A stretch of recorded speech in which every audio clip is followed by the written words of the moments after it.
yes, here we go. We are all back, and that must mean one thing, that the NFL is back. Well, it's literally just about a week away from the start with the Thursday night game, the opening game between the Chiefs and the defending Super Bowl champion Chiefs and the Lions, and then football Sundays also right around the corner. And let me just say, first and foremost, it is great to be back with you all again. I'm Johnny Montalbano from Game On's Montie Moments, along with Empty the Benches, Nick Morgasen and Tom Albano, and my buddy Hank Indictor from Hidden for the Cycle. Guys, great to see you all again. It's been a minute. How you all doing? Oh, it's great to be back finally with Football Friday. Football content is back, which is our busy season. A lot to get into, some changes that have been made for Football Friday. Obviously, not everybody is here, but we will have some other cast of characters along the way.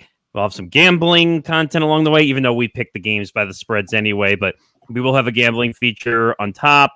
We will also have some fantasy shorts, which we'll be doing throughout the season. So a lot to get to. We will be back.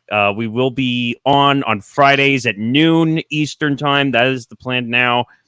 And again, make sure you follow us across the network as well at ETB Network. Follow at Game On ETV. Follow at HFTC ETB, at ETB Sports. All our shows across the network. This will be available for the first time as an audio platform as well. So if you can't watch the video or you're on the go, on the road, and you can't watch video, it will be available across all our audio platforms as well. Okay, now you can go ahead. Yeah, no, it's funny. It's almost like when you're on an airplane, you have to read all the flight attendants are reading the rules or the things about the aircraft. Please pull out the front pocket square so that you can see everything before we take off. So we obviously are here for our 2023 NFL preview. We're going to do things a little bit differently this year. We are actually going to divide this up into two parts. So we're going to do the AFC in this part and the NFC in part number 2. You can go check that out on our YouTube channel at youtube.com/ETB Network. And if you like our videos, please leave us a like. If you're new, hit that subscribe button. And now more than ever, have your notifications set so you know when all of our stuff's going to be coming out there. You guys will probably get sick and tired of me by November, but that's the case. But anyways, guys, I'll tell you what, the offseason leading into this year was, again, another busy one with a lot of quarterback changes, a lot of head coaching changes, a lot of players moving. We obviously were all there for the NFL draft back in April, which might shake up the AFC and NFC a little bit as well. But I tell you what, we're going to start off in the AFC. And, Tom, I know you have those slides there. So usually what we do here on Empty the Bench is we start out west and work our way east, right? Correct. And we're going to do that even though it's AFC and NFC. All right. Well, very good. Well, I'll tell you what, last year when we did this preview, the AFC West was one that we thought maybe all 4 teams had the potential of winning. This year, it's still kind of loaded, but it's going to feel a little bit different. But let's start with the AFC West there, Tom. And where do you want to start with? Yeah.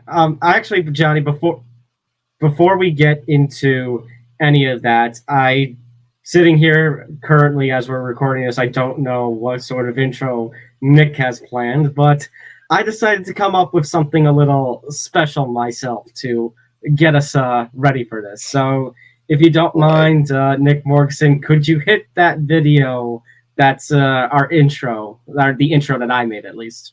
Uh-oh.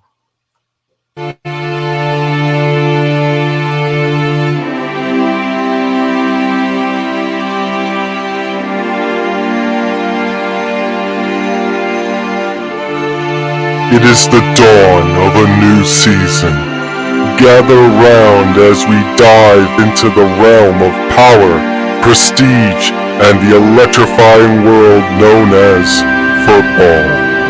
Every season, legends are born, destinies are fulfilled, and the roars of the crowds echo like symphonies of passion. It's a spectacle that unites the masses as 32 teams strive for greatness. To some, it's about the ultimate destiny. To some, it's about shaping the future. And to others, it's just simply enjoying the path, enjoying every game that comes their way. Guess you can say those people are in it for the ride.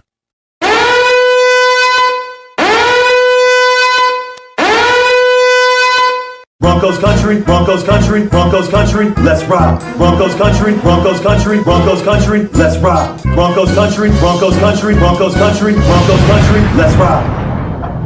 Oh my God.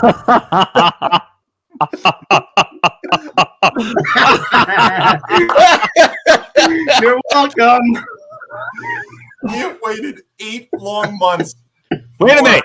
It's been back once already on ETB Sports, so it's the second time it's technically aired. Awesome. Well, for me at least, it has been 8 long months since I have heard that, and I've gone back and watched the pick segments from last season.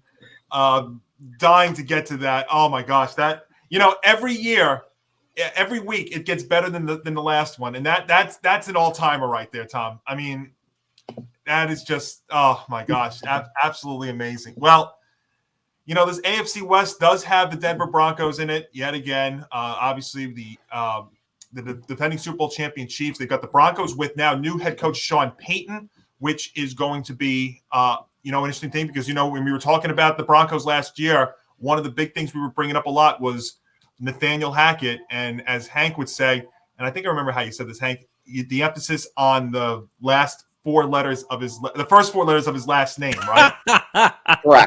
Correct. Well, it's this year. Already they have a couple of injuries to their team going already at the start of this year, guys, which that they had in training camp and in the preseason, which could derail them from really taking off and riding in again, right? Yeah, the way this team is going. I mean, when we saw the number for the over-under, we all laughed. And by the way, another wrinkle I forgot to leave out that I left out when we started.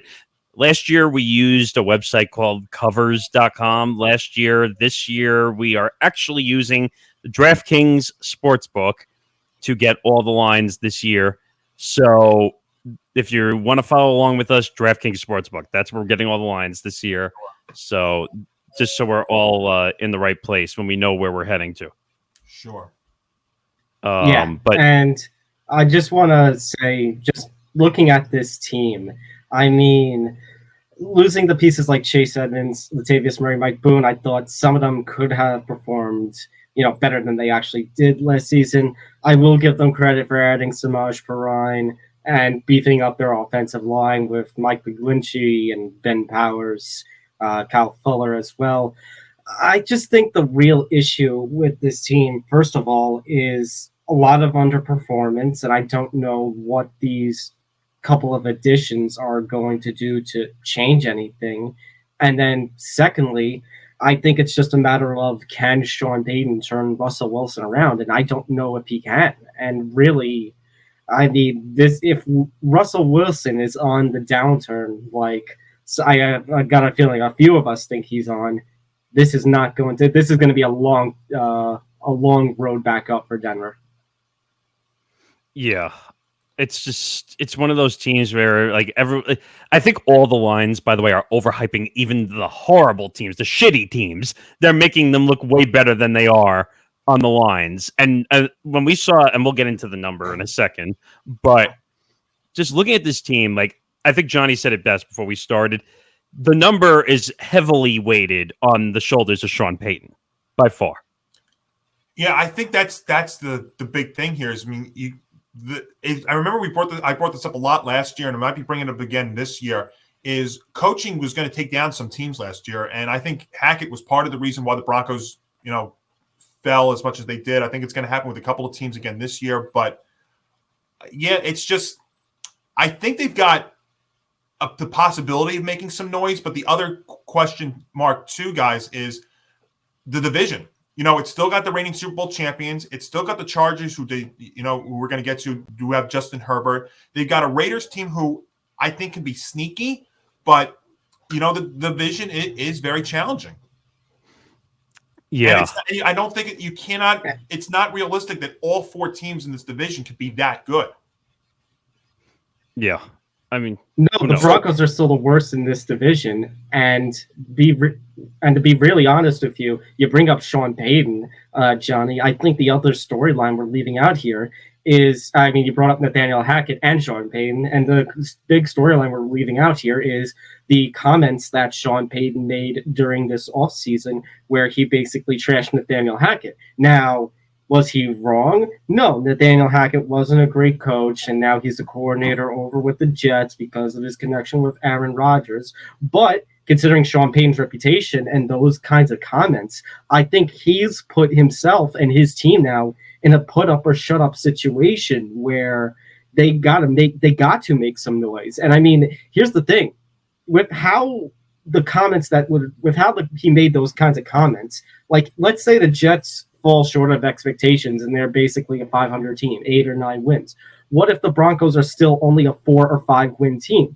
I think at that point, I think Sean Payton has put himself in a scenario where he, it's open mouth, insert foot. Oh, yeah. I mean, and that was one of the, and by the way, we also have some cold and hot and fiery takes. One of my takes right off the bat, since we're talking about the Broncos, I think the Broncos are going to be a top 5 overall pick in 2024. And because one, I don't trust Russell Wilson as far as I could throw the guy after all the issues he had. Sean Payton came in and basically said, because there was all these rumors that apparently he had an office inside the Denver facility last year and all this nonsense. And the Walmart guys own the Broncos now. So they're paying him all this money and they redid his contract. And enough with the ego. Put the ego, as they say, throw the ego to the door because it's not going to win you any games. And Russell Wilson, in my opinion, is a little overrated, in my opinion. A little, Nick? I think you're being too kind. He's not a top 10 quarterback anymore, in my opinion. Right. No. And that's totally fair. I don't know that I'd put the Denver Broncos in a top 5 pick territory, but in my opinion, and are you ready for this word that I have a feeling you're going to be hearing a lot on this show? What? The Broncos are mid. They are mid. We know this. And I think they're a little under mid. Under mid.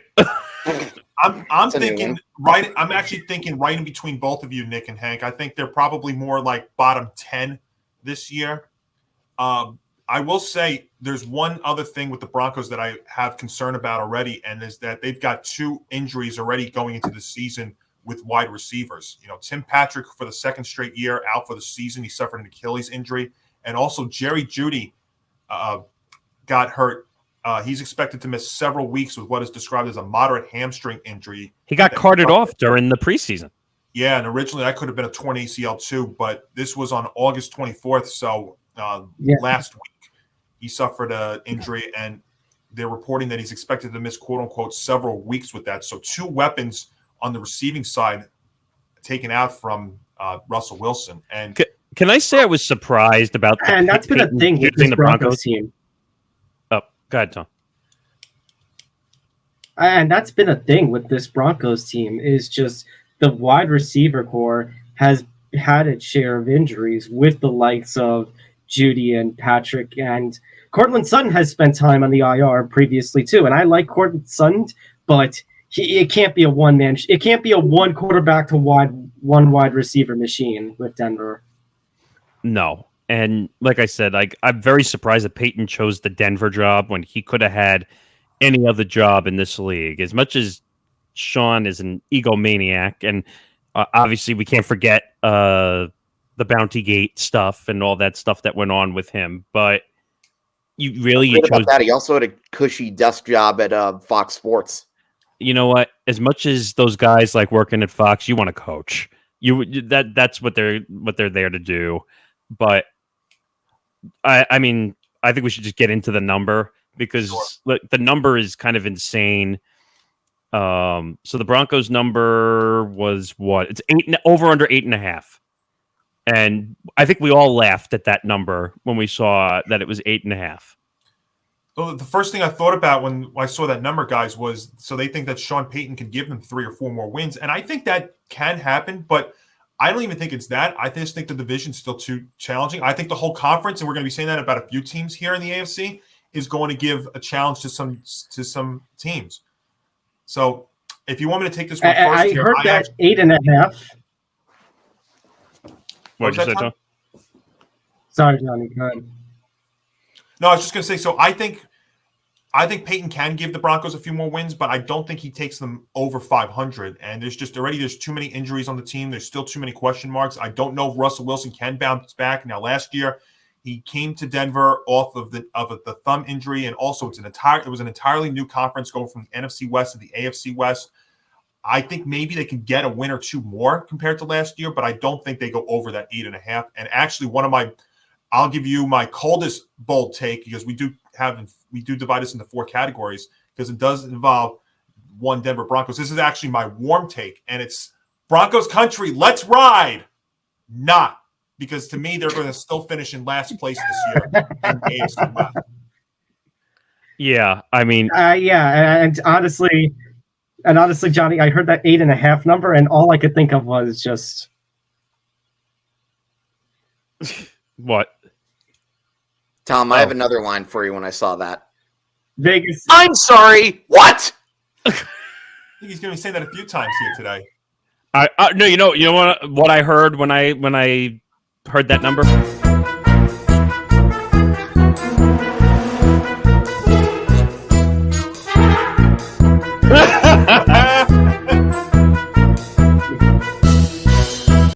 I mean, I mean, the Broncos are a joke. I mean, let's just be real. We're all going to take the under on that 8.5, right?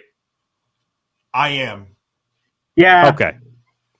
It's not even a question. There's no way to, according to that line with the hook, they're expecting Denver to win 9 games. No way. Not happening. They're asking you, is Sean Payton enough of an influence and enough as good a head coach enough to give them 4 more wins? And I think he can give them a few more, but I don't think the roster is good enough to give them a few more. So that's why I even could give them 6 or 7, but I'm still not going to take the over. But I'll just because I did the eye test with Tom when we went over some of these schedules. Right now, they have to play Kansas City twice. They have to play the Jets. They have to play Detroit. They have to play Minnesota. Who else do they have to play? I mean, those are the big games. Right there, they're going to lose 5 or 6 games. Right there. That's rough for him. So we're all on the under there. You know that, but so all right. All right, what's next? Gonna go to the Raiders. Yes. Raiders. Oh, speaking of which, with the Broncos, by the way, if Russell Wilson goes out, their backup is former Raiders great Jarrett Stidham, who they brought in for 2 years and $10 million this offseason, by the way. But just getting to the Raiders, when you talk about the Raiders, there's a couple of things. You talk about, obviously, them moving on from Derek Carr, bringing in Jimmy Garoppolo from the 49ers is a big thing. Also, Darren Waller, they traded to my New York Football Giants. So that.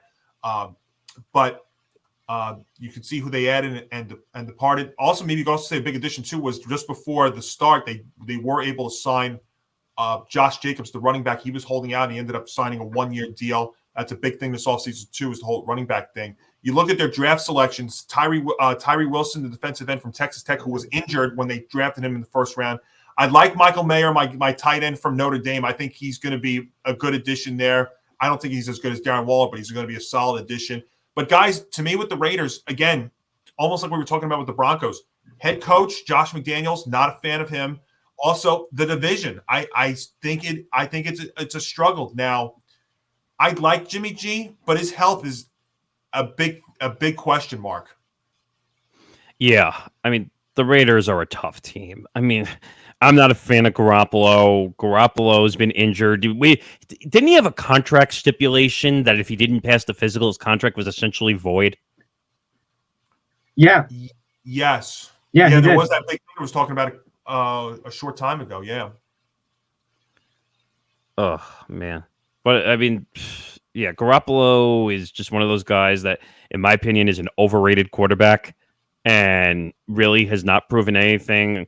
I think he had the one good year where did they go to the Super Bowl or they went to the they went to the title game? They were 1 quarter away from winning that Super Bowl, actually. That's right. And then he just fell off the rest of the way. Like Garoppolo is just not, and he's been hurt. And wait, is he the one who's the womanizer also? Well, I mean, you saw how he talks to Aaron Andrews. Oh God. He flirts with Aaron. God. He flirts with Aaron Andrews the way Joe Namath flirts with Susie Colbert. Oh wow! I haven't heard that one in a while. Goodness. All I can say, and all I actually, can by the say way, is that ever since 2019, Jimmy Garoppolo has been struggling. Nick, I think you might know what reference I'm making. Yes. He's not a thrower, he's a passer. But wow. Yeah, I think the Raiders are not the safest bet in Vegas. That's all I have to say. Yeah, not even close. No. This team is in trouble. Worse than mid. Yeah. Guys, And, this wasn't on the actually a little. Tom, go ahead.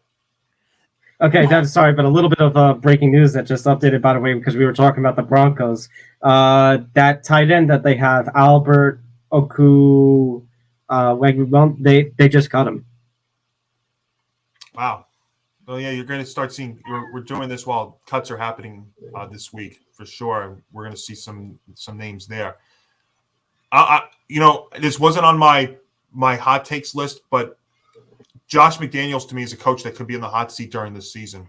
Josh McDaniels is overrated. I'm so tired of this. Really, he was horrible in Denver. He's horrible here. Like everyone said, oh, he's the offensive genius, the almighty god of NFL offensive geniuses. He's good for one thing, though. He can beat the Patriots. That's not saying much. When do people learn to not hire Belichick assistants? The coaching tree has been a fail. Yeah. Wait a minute. I haven't even had a chance to pull it out yet. Oh, the failure.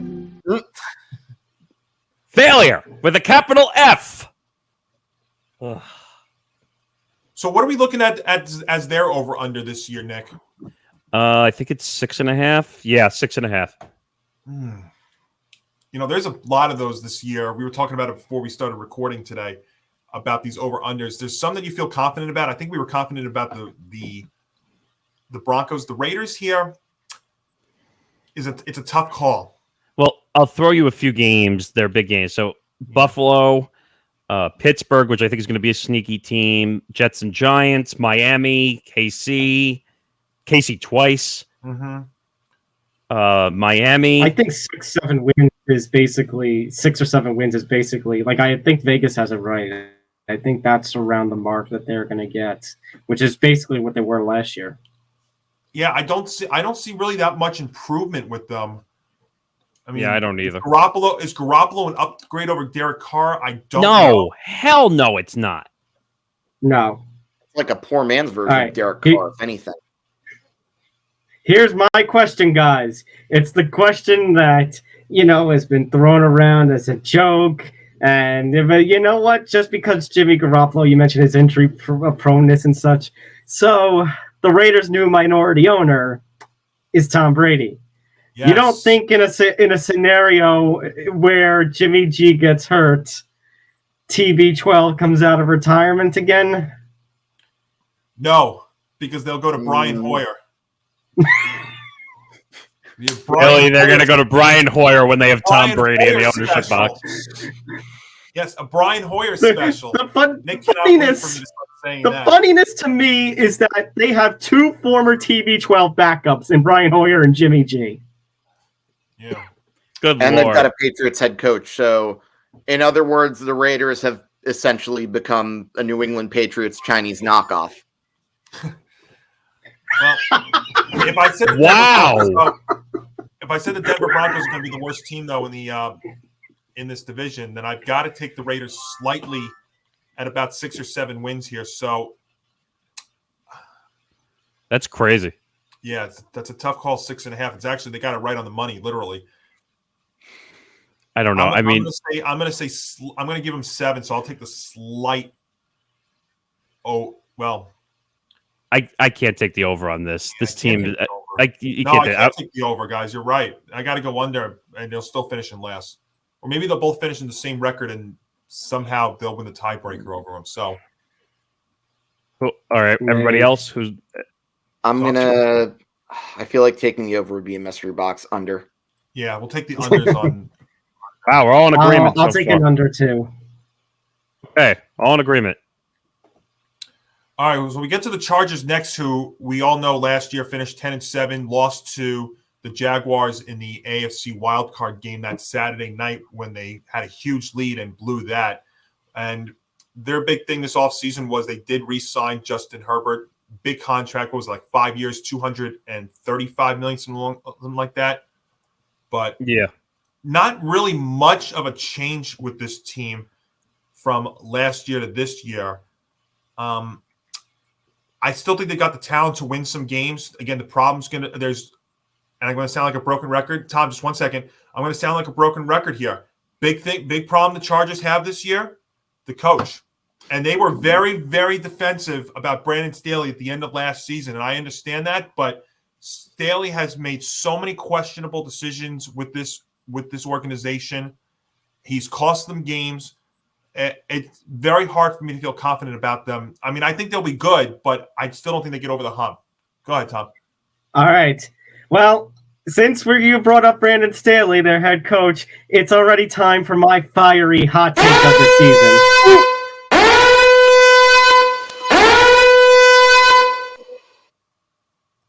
I think that the Chargers are going to, and you know how much I love Justin Herbert. And in fact, in a fantasy draft just the other day, I drafted Austin Eckler with my first-round pick. But I think the Chargers are going to take a step back. And the reason is not because of the talent. Maybe you want to say that Keenan Allen and Mike Williams are too injury-prone, or Keenan Allen's getting up there.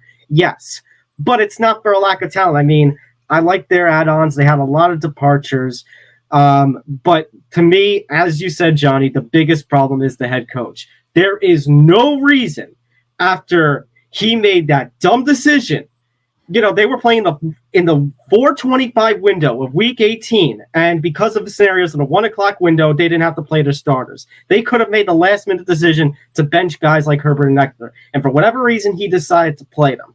So they were already banged up a little bit going into that game against the Jaguars. And they take that, whatever lead it was, like 29-0, below it and lose that game. There is no excuse as to why you couldn't have fired Brandon Staley. And I think the Chargers are going to take a step back, not to the point where they fall below the Raiders or the Broncos, but I think they're going to take a step back where they're going to lose a couple of key games, miss the playoffs, and I think they're going to end up firing Brandon Staley a year too late. Because this is what it is, 1 year too late with these guys. And because they wait 1 year, you know, I mean, Justin Herbert, he got his bag, and I'm very happy for him. But, you know, if they had fired Brandon Staley and had a new head coach heading into this season, you know, they could have had some better outcomes looking their way. But I have no confidence with this team with Brandon Staley.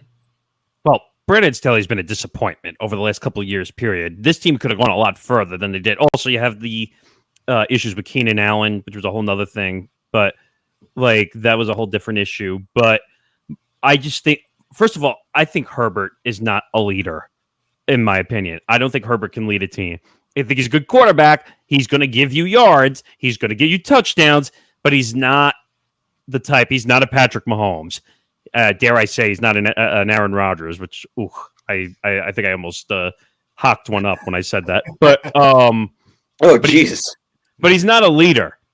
Justin Herbert's not a leader. He's a follower, not a leader. The quarterback is supposed to be the leader, the captain of your team. You have veterans on this team, like an Eckler, you said, like an Allen. Like those guys are your leaders, not Herbert. And I look at the number because I'm trying to find the over-under number. It is 9.5, which I think is kind of high, in my opinion. I don't see this team improving. Do you see this team making the playoffs after the disappointment they had last year? No. Nick, the only thing I will defend it on is they went 10-7 last year, and they were not healthy. I mean, I know teams go through injuries, but this team was banged up all year last year. Okay, but wait a minute. Had a rib issue. Hold on 1 second. Herbert had a rib issue that he was playing through at times last year as well. And I think if they're fully healthy, I think they can get to 10 wins. So I think by accident they're going to be. Now, one of those departures also is that happened recently too, was they did trade Dustin Hopkins, their kicker too. So if it's a close game as well, I think the Chargers are a 10-win team though. So I am going to take the slight over on that. Right. who do you blame for the Herbert overplaying injury? It's Staley. Listen, there's no question. I blame the Herbert injury, the way that was handled on Brandon Staley. I blame the Mike Williams injury, which could have really been a big factor as well as to how they lost that wild card game last year, because you remember that situation. He got hurt in week 18 last year. No reason for him to play him, and he got hurt. I blame that on Brandon Staley. So if they're fully healthy, though, with Keenan Allen and Mike Williams there in the receiving side, Herbert and his true full potential, I think the Chargers can get to 10 wins. So I am going to take the slide over on it. Even if they get to 10 wins, Johnny, even if they make the playoffs, I think if they have another first-round exit, I mean, with the team that you have and the fact that you're saying, like, they could go further, I mean, understandably, I have them as, like, 8 or 9, and, you know, if they make the playoffs, to me, they would be a 7 seed, which would mean they would play a team like the Bills or the Bengals, which, I mean, they're not better than the Bills or Bengals, but it's going to be like, and I know this point is going to come up later from Nick about another certain team, but with the kind of roster that you have, you got to go further than that. And I think Brandon Staley could still lose his job, even if they get eliminated during wild card weekend again.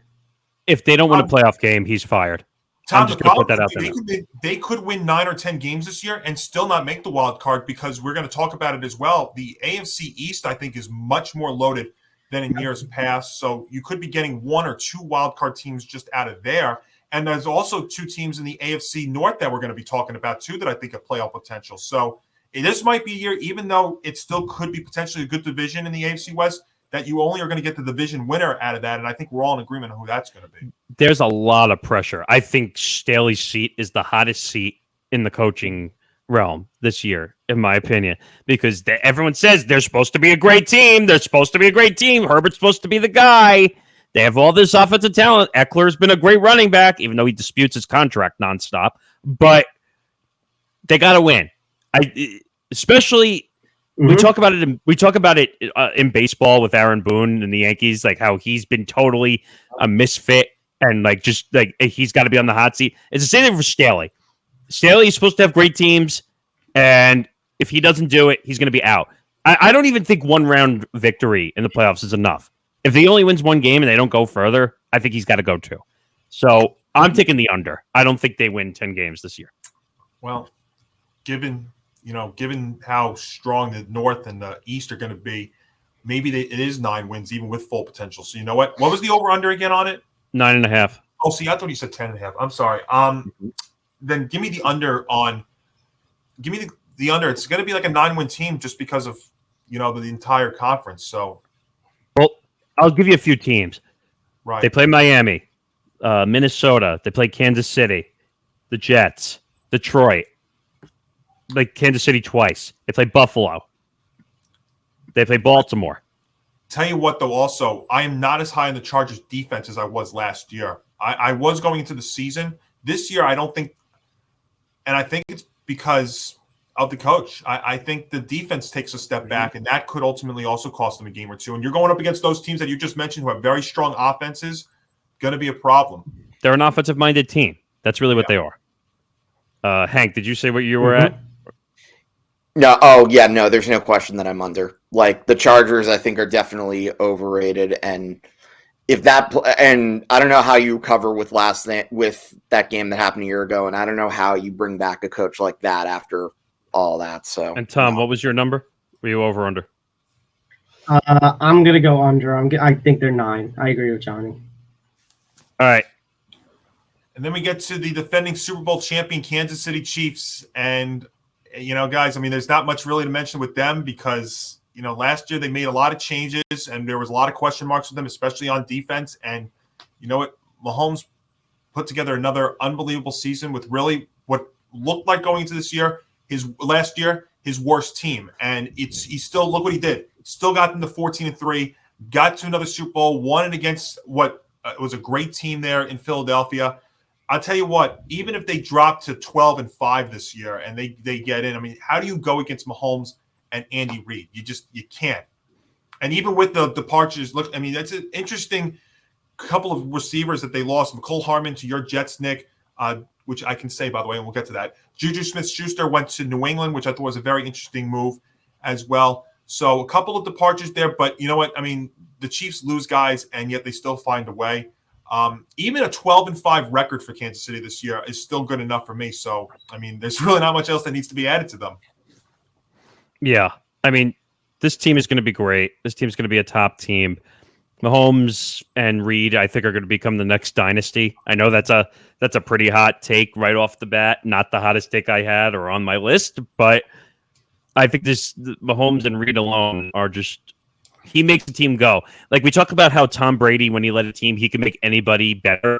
Patrick Mahomes is now that role where he can make any player better when they step on the field with the Chiefs. I looked at their schedule. They could almost be favored in almost every game they play this year. That's the way I really see it. I had them at like 13 or 14 wins. I mean, yeah, they lost quite a few pieces on the defense, and I know the defense were some struggles. But look what they do to answer it. They bring in Charles Omenihu. They bring in Drew Tranquill and Mike Edwards. They add Jawan Taylor to the offensive line as well as Donovan Smith. This team restocked. And, I ate some crow last year because I thought once they traded Tyreek Hill because of his cap issues, I thought that, maybe they were going to take a step back, lose in the conference title game or lose in the divisional round. But no. And Travis Kelce, I mean, Travis Kelce was always a great pass catcher as a tight end, but he is basically both the tight end and wide receiver one on that team. And somehow he managed to make the workload work last year. And he could very well do the exact same thing. Plus, I mean, they added Richie James, who, that was on the Giants last year, and I thought was okay. But they have him. They have, actually, there's this young wide receiver that they drafted, I think it was last year, that some people have their eye on in Sky Moore, who I think could still deliver. So I think that this team is restocked, and I think they are, without question, still, arguably the top team in the AFC. I mean, this is not a question. They're going to win 14 games. Now, my thing with the Chiefs, first of all, I'm just going to say this division is over, as Ken Harrelson would say. Yes. But, getting to the Chiefs, if there's one player that I think whose loss could hurt them, I think it's Orlando Brown, who I think you could argue was one of the MVPs of their offense, not named Patrick Mahomes. However, with that being said, I mean, look, even with the loss of Tyreek Hill, I wasn't feeling like the Chiefs were going to have a letdown. In fact, quite the opposite. Patrick Mahomes is that type of player where if you piss him off, he's just going to elevate his game. And where have we seen that before in terms of athletes? Hello, Michael Jordan, Tom Brady. And yeah, no. If anything, last year was their signature season. And if you look at them the same way you looked at the Patriots' path to success in the early 2000s, it's probably looking like they're going to run it back and win the Super Bowl again. So I would not be the least bit surprised if that happened. Now, Nick, what did you say the over was again? 11.5. Oh, please. I'm taking the over. Come on. Is that even a question? I mean, the rare thing we say during the year, with spreads, is when you see a double-digit spread, you have to think twice because the double-digit spread is a lot. Even for over-unders, a double-digit over-under, you have to think twice before because that's a large number. But with Kansas City, it's not even a question. This team, as long as you have Patrick Mahomes, he's going to lead the team. He's going to put 5 or 6 victories on his back alone just by throwing the football. Or as he would say, throw that hook shot into the end zone, if you remember in that game. But, yeah, this is not even a question. I think this is one of the easier overs, even at 11.5. They got... And I think this is going to be the easiest... What? Go ahead, Tom. I think this is going to be the easiest division to pick at this point. Well, yeah. And I can't wait. There's some cool matchups that they got this year. I mean, I think their season opener against Detroit, I thought that was a very intriguing one because we know Detroit likes to score too. Obviously, the Super Bowl rematch on Monday Night Football, Week 11 with the Eagles is going to be amazing. And also New Year's Eve against the Eagles, and then New Year's Eve against the Bengals. I think those are 3 games you circle right now. And their game on Sunday, December 10th against Buffalo. So those are the games you really circle for Kansas City to really watch them. But yeah, even if they take a step or two back this year, and what I mean by that is 12 wins. I mean, they can win the division with 12 wins and be fine. So I am going to take the over on it, and I think they're going to win this division. As long as Mahomes stays healthy. I mean, I know he's had a couple of knick-knacking injuries. You know, he had that high ankle sprain late last year, but he still fought through that miraculously. So, well, you saw in the I forgot the name of it. I think it's on Netflix, the quarterbacks documentary that they were doing. I've heard about it, but never watched it. And I think they showed footage of Mahomes on the sideline, like begging to get back in the playoff game. And Andy Reid basically said, "Sit down. You are hurt. We're not risking your health." See, that's the sign of a good coach, right? When they know not to let the ego of their star get in front of whether they get hurt. Yeah. So, I mean, if you want to go AFC West predictions here, I'm taking the Chiefs to win the division. I'm going to take the Chargers second. I'm going to take the Raiders third. And like I said in one of my bold takes this year, Broncos country, it's not riding this year. It's going to ride into the ground yet again. I still say, even with Sean Payton, they're going to finish last in this division. I mean, I essentially have it the same way. And one of the takes I had also is I think the Broncos are going to finish the top 5 overall pick. I think they're going to have a bad record this year. The number is far too high. Like I said, at 8.5, I think they might win 5 games. That's where I kind of see the ceiling with them. And maybe I said, I have this. Go ahead, Tom. I have the same order. Chiefs first, Chargers second, Raiders third, Broncos fourth. And as I said, I mean, originally, before we even did this, I had the Chargers as well, but I was thinking of just the Brandon Staley stuff, and I'm like, just no, I can't do that. So I agree, 9-8, and then my fiery hot take of I think they missed the playoffs and Brandon Staley gets fired 1 year after the fact that he should have been, but regardless. All right, Hank, wrap us up here in the AFC West. All right, let's do it. Broncos country, let's ride. They're winning the... No, fuck out of here with that. Chiefs, Chargers, Broncos, Raiders. Yeah. There you go. So that's what we got out of the AFC West. And I think we're all in agreement that the only team that's going to come out of making the playoffs is going to be the division winner here, right? Mm-hmm. Yeah. All right, well, we'll find out. All right, let's get to the AFC South, because last year we said this division was crap. This year, for the most part, it is crap, but it's got a very interesting team. And actually, I want to start – it's appropriate. Let's start here with the Houston Texans, because 3-13-1, a lot of drama late last year because, of course, they won their Week 18 game against the Colts, which ended up getting the second overall pick, and then the Bears ended up with 1, and they Thanks, traded Lovie down. Smith. It caused a lot of interesting things. So, but you go into them this year, and obviously the big thing with them is – drafting C.J. Stroud with the second pick, and then making that crazy trade. And we were all live on draft night with the Arizona Cardinals for the third pick and getting Will Anderson Jr., the linebacker from Alabama. And of course, you know, their head coach, they got a new head coach there as well, which you can add to that key addition list, because Lovie Smith probably took them out of the number 1 overall pick. And that's why he ended up getting fired. Guys, I got to tell you what, I don't think they're going to be 3-13-1. I think C.J. Stroud's going to come in there, and you saw towards the end of the preseason him starting to make some plays. I by accident, I think this is kind of an improving team in my eyes. I really don't know what to expect with this team. I think that it's still kind of a wild card. I mean, they dealt with a certain quarterback that we try not to talk about anymore for a long period of time. Then they had to get out. Then I had to get out from under that. Yes, I still live rent-free in that quarterback's head. Anyway, but I like that they have C.J. Stroud. Obviously, like you said, crazy move, getting to Will Anderson Jr. right after that.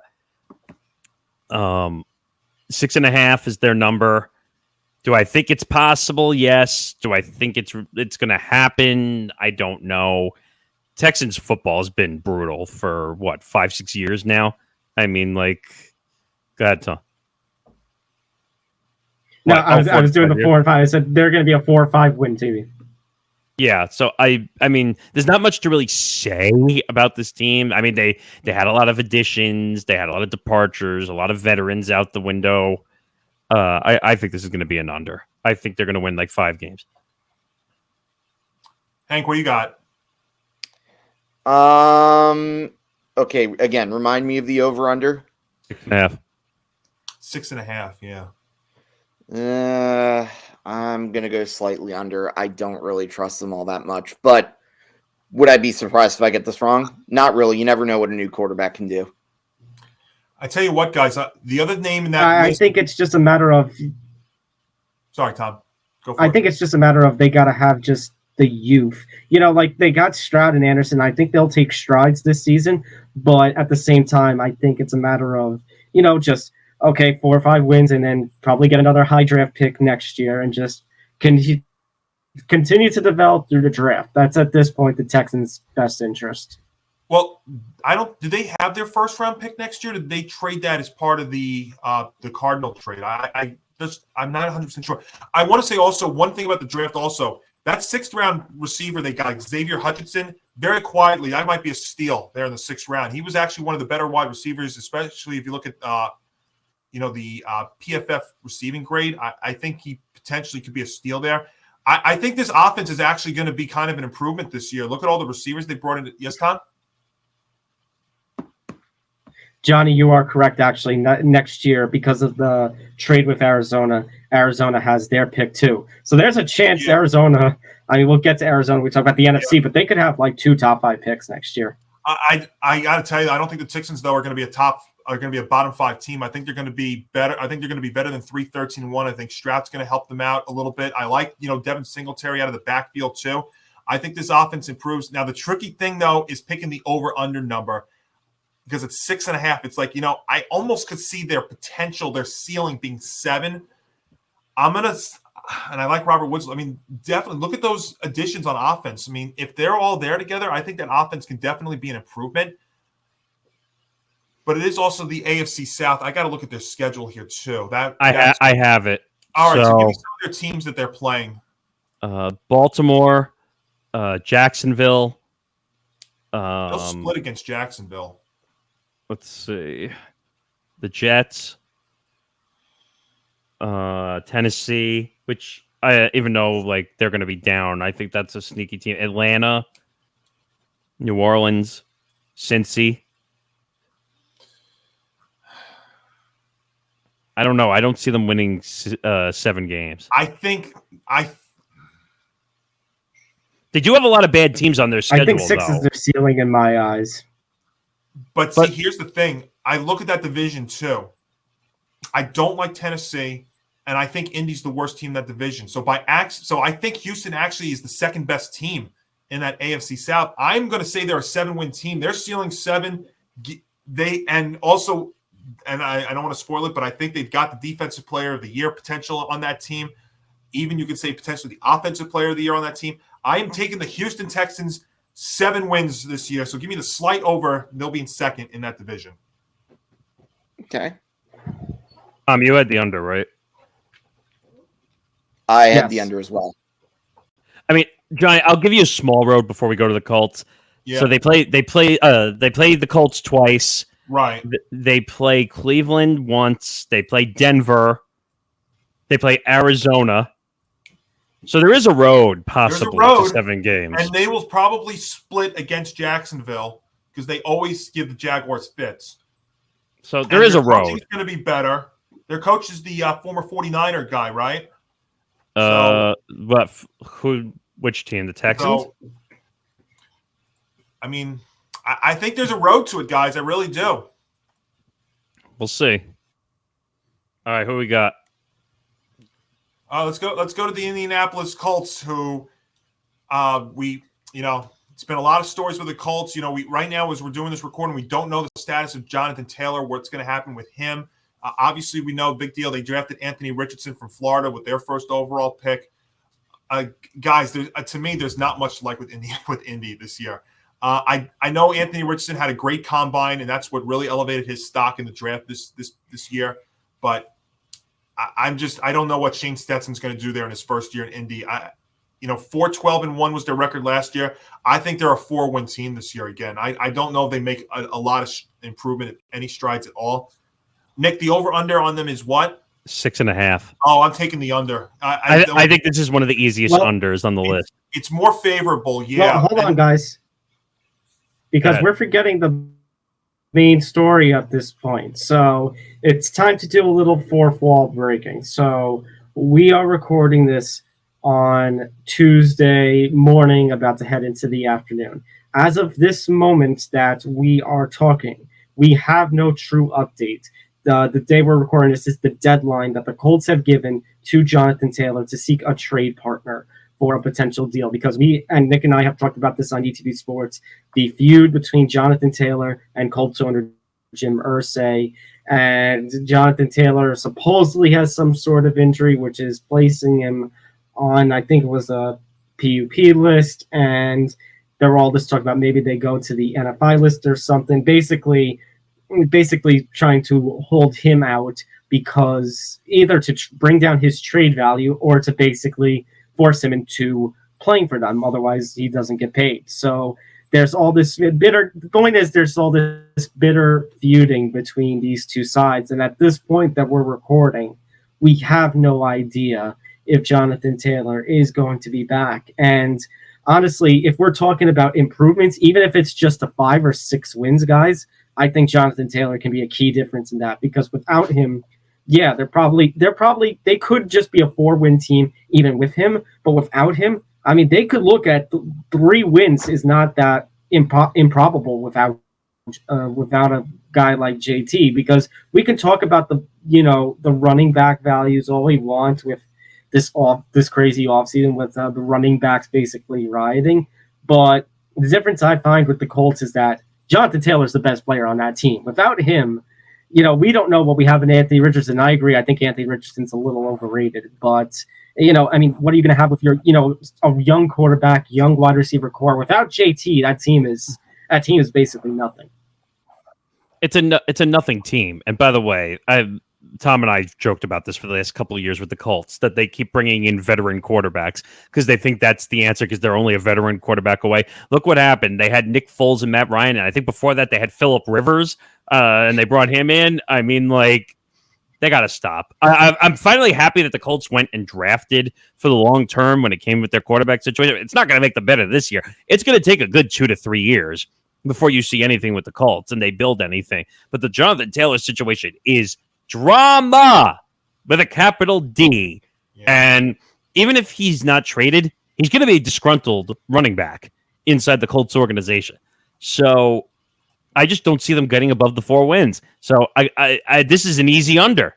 I don't see them winning many games. Let me just say Hank, just 1 second. Let me just clarify one thing, two things real quick. Number one, DeMeco Ryans is the head coach of the Texans. He was the 49ers defensive coordinator before he went to Houston. And number two, I'll tell you right now, Jonathan Taylor's not there. The leading rusher on the Indianapolis Colts next year is going to be Anthony Richardson. Oof. Yeah, that's what I think. I think he's going to have to. He's going to have to run the ball. He's going to have to be a mobile quarterback, and he might be rushing as much as he's passing. So you've got the problem is his line's got to keep him up so he doesn't fall over half the time. Right. But yep. Absolutely. Are we all under on the 6.5? Oh yeah. And by the way, before we go, I'm sorry I didn't really get to chime in, but I just want to say, number one, guys, thank you again for making me feel dumb for taking Jonathan Taylor with my number 1 pick a year ago. Although, to be fair, a lot of people did the same thing, so I'm sure I wasn't the only one. It was legitimate. Number 2, congratulations, Jim Irsay, for now being the worst owner in the NFL. And number 3, this is now year 4 of their 10-year setback because of a team built for Andrew Luck, but without Andrew Luck. Talk about an Andrew Luck. Talk about a quarterback that's been a bust over his whole career, in my opinion. Who, Andrew Luck? Yes. No, I would not say Andrew Luck was a bust. I thought he was good. The problem is Jim Irsay. Jim Irsay was the problem, number 1. Number 2, you had fucking Ryan Grigson, not even drafting offensive lineman. So don't sit here and tell me that Andrew Luck was a bust and was the problem when he didn't have an offensive line to save his life. I mean, I guess you could say Jim Irsay is more concerned about his DUIs than he is about his team. And he's concerned about his guitar collection, too. Oh, yeah, that's true. You're right. I totally didn't even think of that. And being on his bus talking to Jonathan Taylor because no one else can talk to him. Yeah, no. The Colts are a mess. And it's like the Royal Palace is the bus. Let me use a line that I used for the Chicago White Sox. Okay. That needs to be sprayed with way more than just Lysol. They need a whole bunch of disinfectants to clean up that mess. You know what the Colts need? They need an AA meeting to clean this up. So we're all in agreement, though. We got the Colts as an under this year and arguably possibly top 3 pick potentially. Yes. If not, maybe the worst pick. Who knows with that?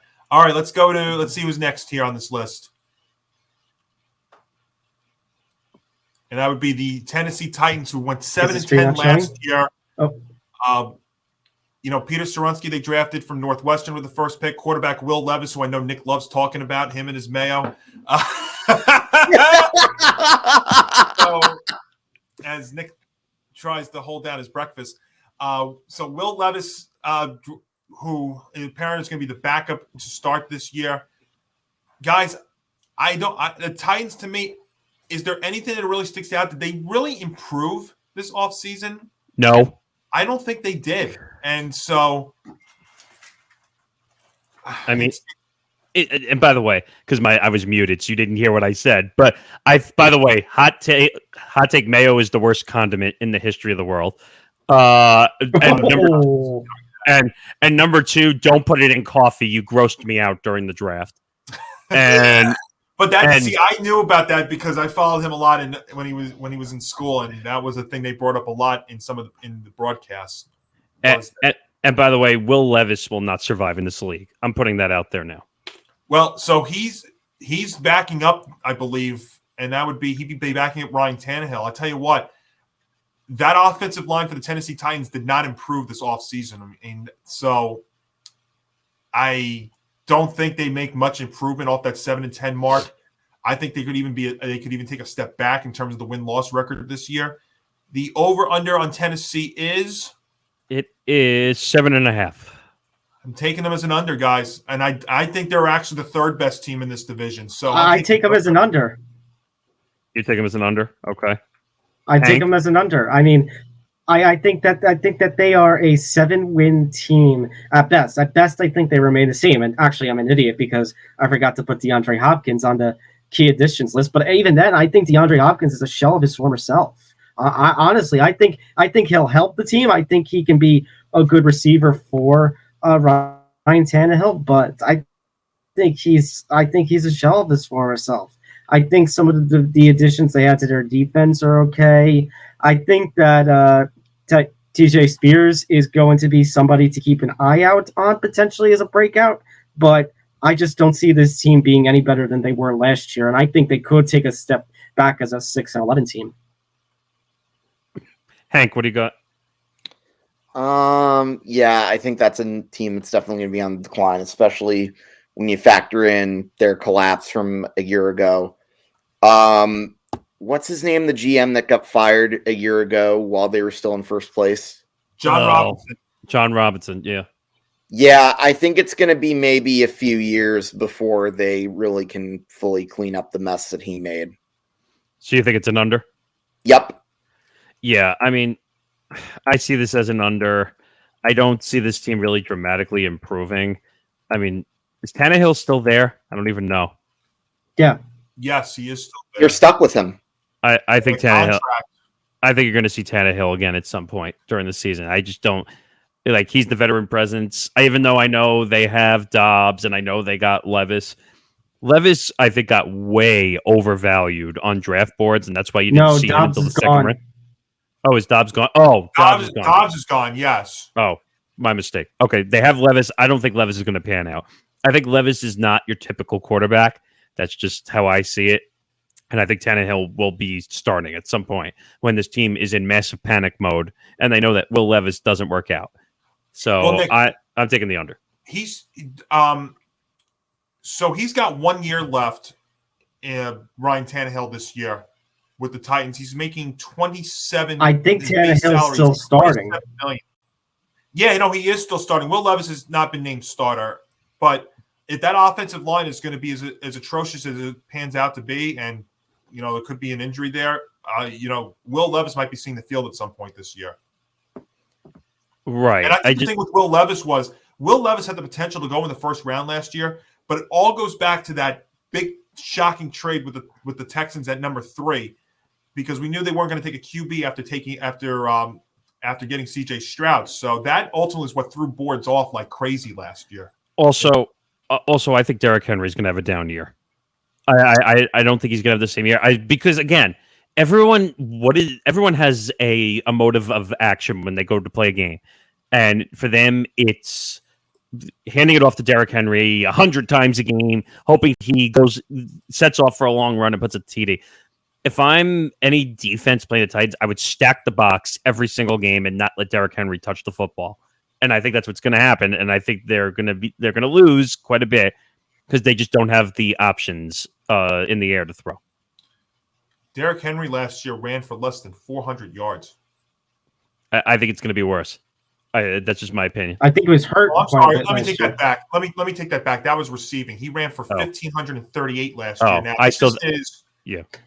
this will be his 8th season in the league this year. Yeah, I think he's going to be down. I think he's going to be close to 1,000 yards because I think teams are going to stack the box. Yeah, last year he played 16 games, ran for 1,500 plus, 13 touchdowns.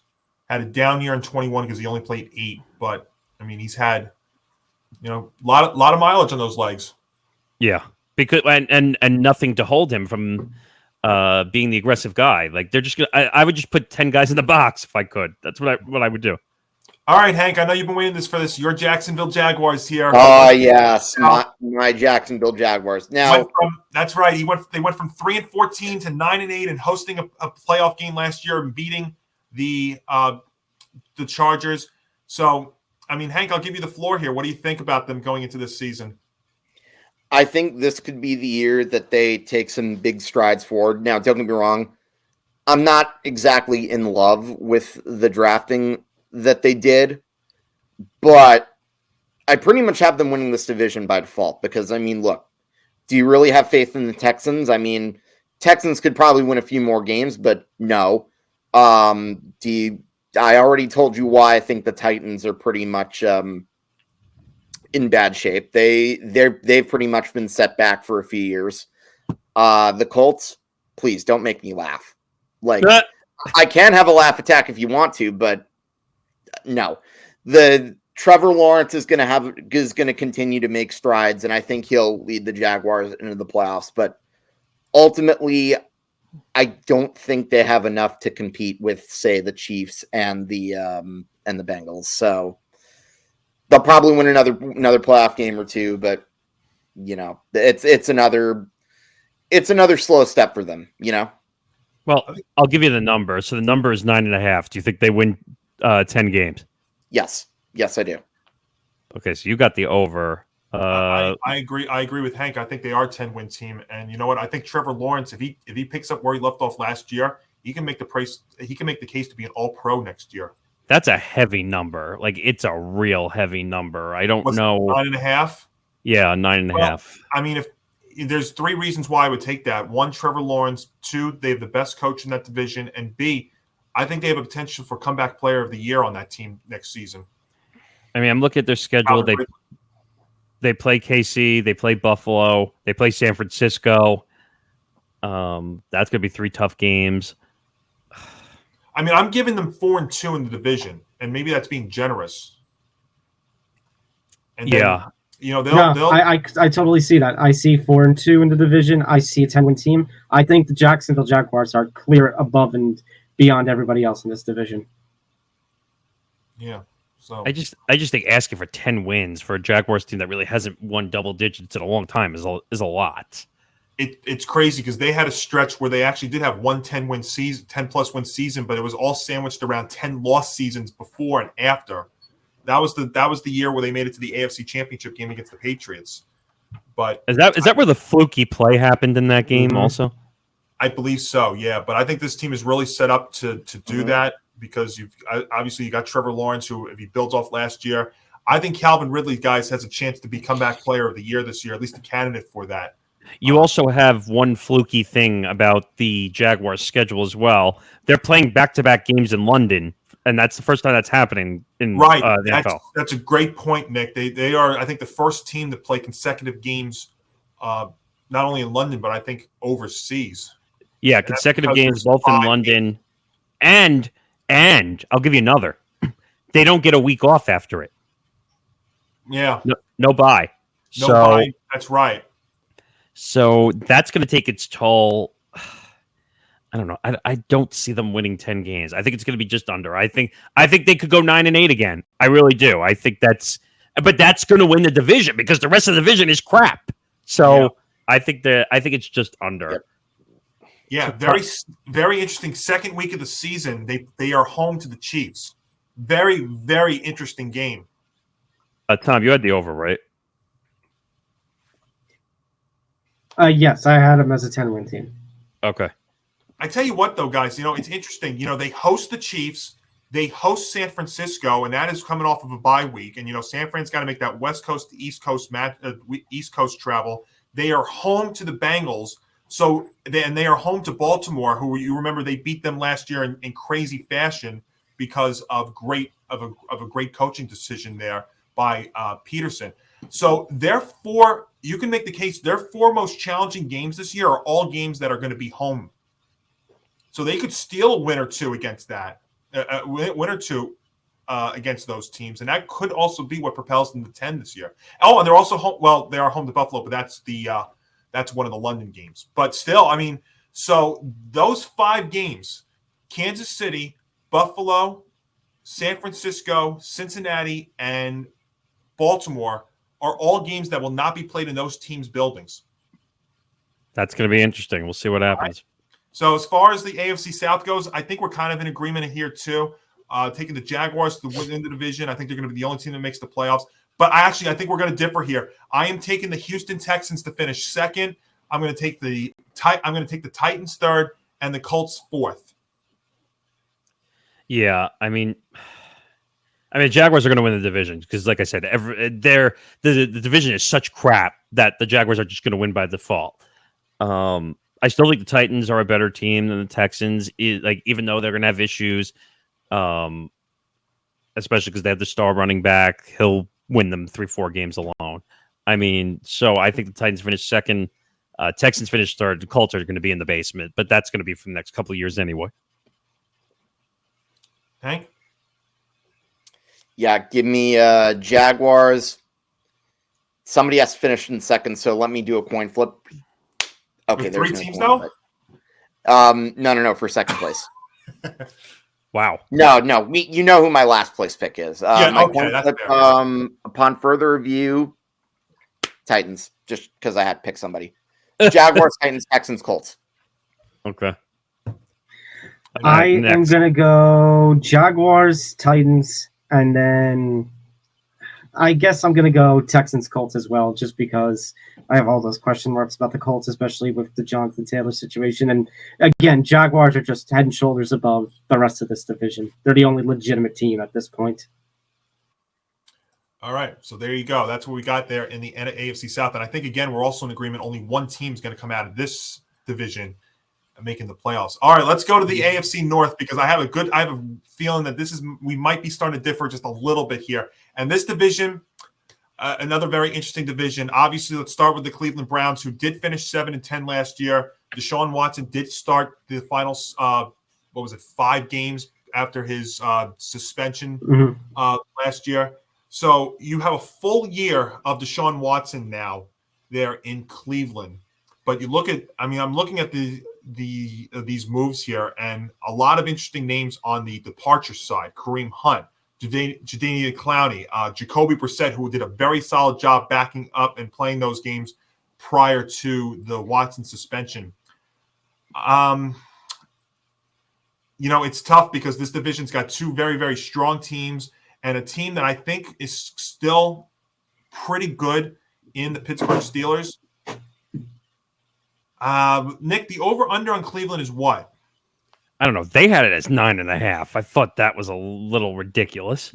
Well, they were 7 last year, and now you've got a full year of Watson. I think the problem is the division because I still you still have to give the Bengals a chance, even though I think we're going to differ in our opinions of the Bengals.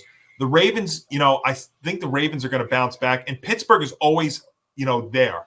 So I would take the under. I'm not high on Cleveland, and it's not even for Watson. It's really more about the division than anything else. Yeah, I mean, I think the reason I think that number is higher is because of the Burrow injury, which we'll get to. But I can't see them winning 10 games. Are you kidding me? When's the last time the Browns won 10 games? Was it even in this era? I mean, I think it was it the Baker 2020 season? Yeah, and before that, they actually had a 10-win season with Derek Anderson in 2007. Oh, did they? Yeah. Yeah. How much I know. By the way, your buddy Josh Dobbs is there to back him up. Right. That's just great. But yeah, I'm taking the under. This team, and I'm going to say it anyway because I don't like Deshaun Watson. I hope Deshaun Watson fails in every way, shape, or form. I don't care if it's opinionated or not. I really don't care. I know Nick and you and Nick have some history, let's say. Yes, he blocked me because, again, his ego went above his means of playing on the football field.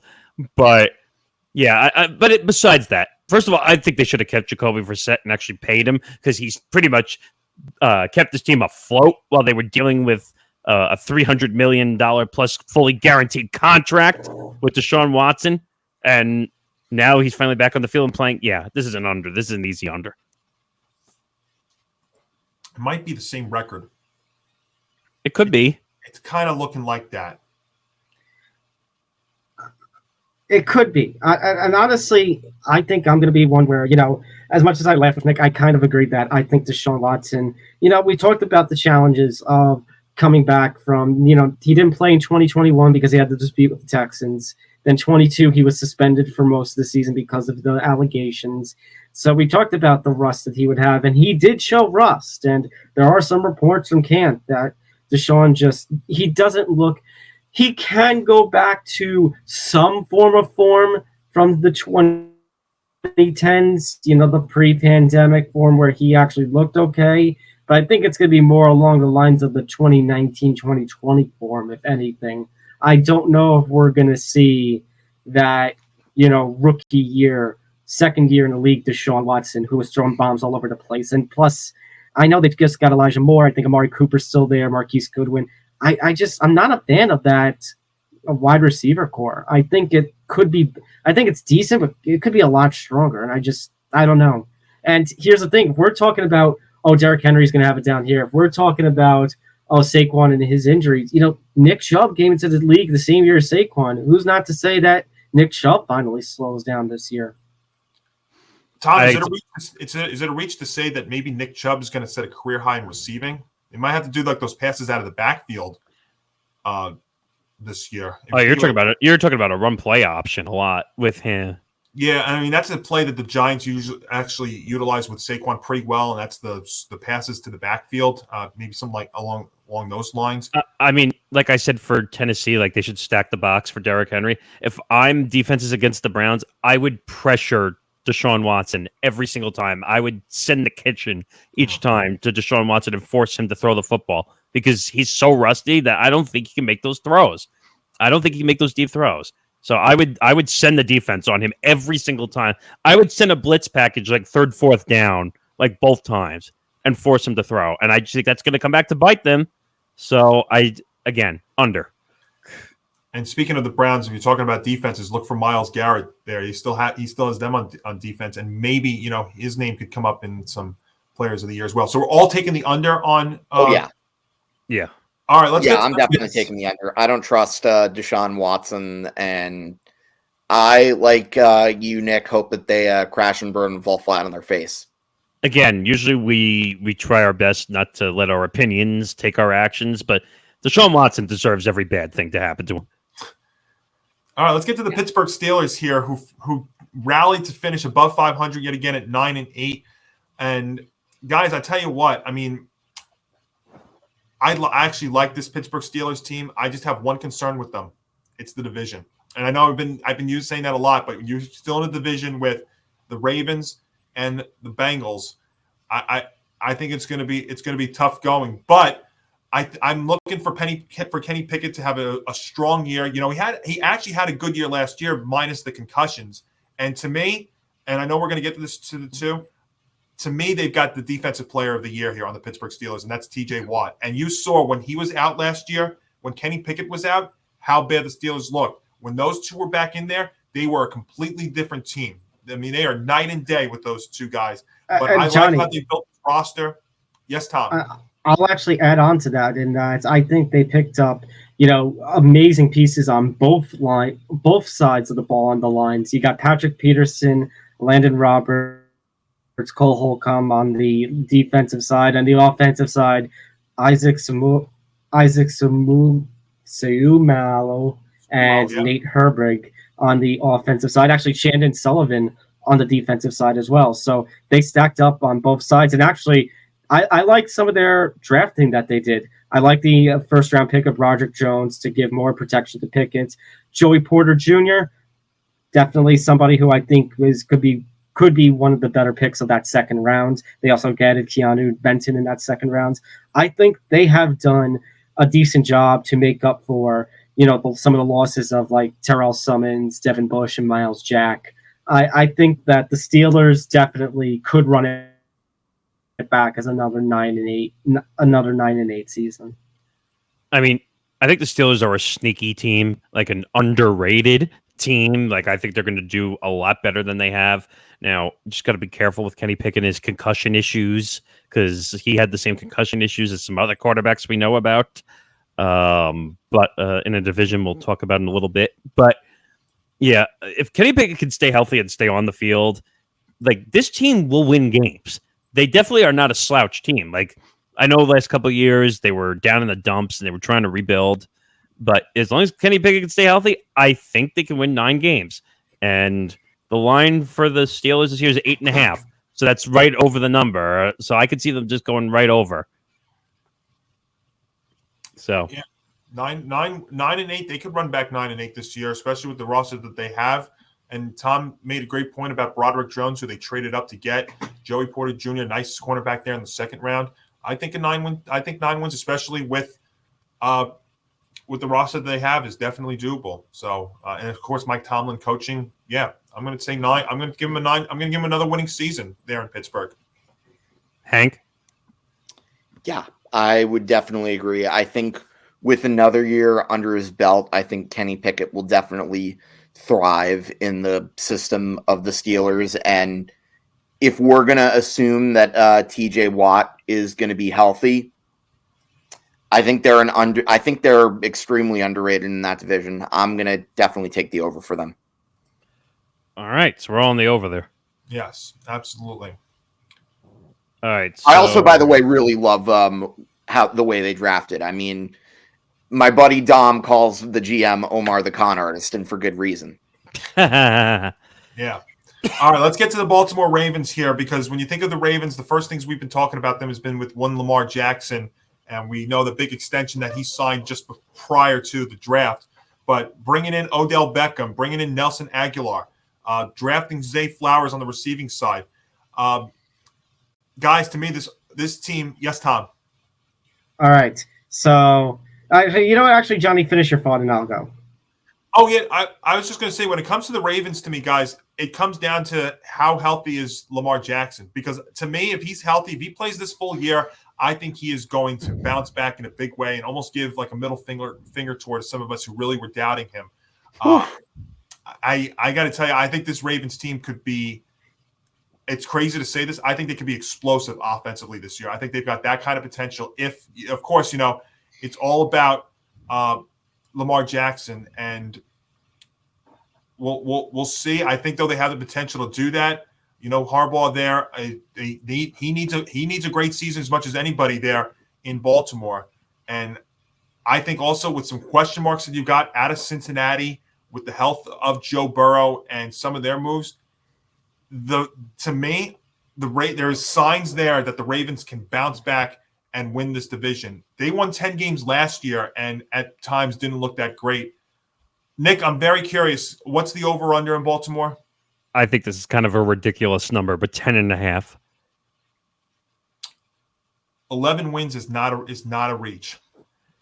How can you say 11? All right, so 11 wins. I can 11 because wins I is think not. that Tom, just 1 second. I think if Lamar bounces back, I think this offense bounces back. They've given him some weapons as well. I think you still have to talk about the Ravens when it comes to their defense. It's not a reach, and I have question marks with the Cincinnati Bengals. I really do. All right, so Johnny, I think you and I are going to be opposites with Baltimore and Cincinnati. Here's my thing: because of my opinion about the Chargers from earlier, I'll give the Ravens the final wild card spot on my list. However, that does not change my opinion. That I'm going to stick with my opinion from last year.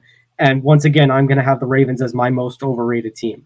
I think that, they added Odell Beckham and Nelson Aguilar and Zay Flowers. The reason they added those pieces was because they're finally giving Lamar Jackson weapons after the fact that they traded away Hollywood Brown during the 2022 draft and basically didn't tell him and such. And he didn't really have any weapons to work with, not to mention that last year, again, the running back room basically got blown up with injuries.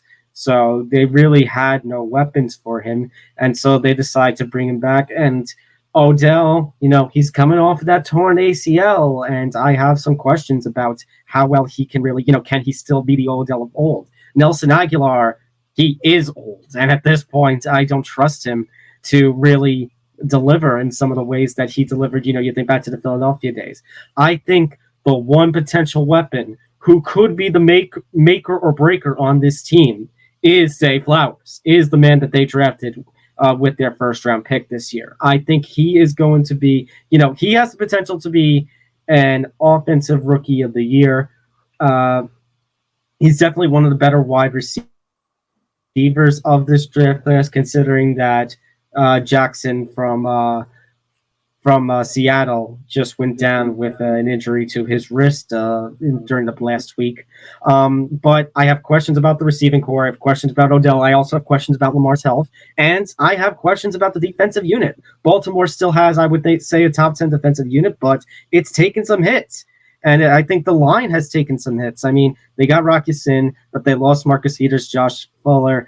The offensive line, like I said, just took hits. Jawan James, Ben Howard's now gone. I have some question marks about this team. I think, like I said, because of my opinion on the Chargers, I'll give the Ravens one of my wild card spots. But like how you have questions about the Bengals, I have questions about the Ravens. Not to the point where they can't get 10 wins, because I think they can get 10 wins again. But it's like what we just talked about with the Chargers, in that they need to get to the next level. And I don't see this Ravens team beating a Chiefs or beating a Bills. Yeah. That's fair. That part's fair.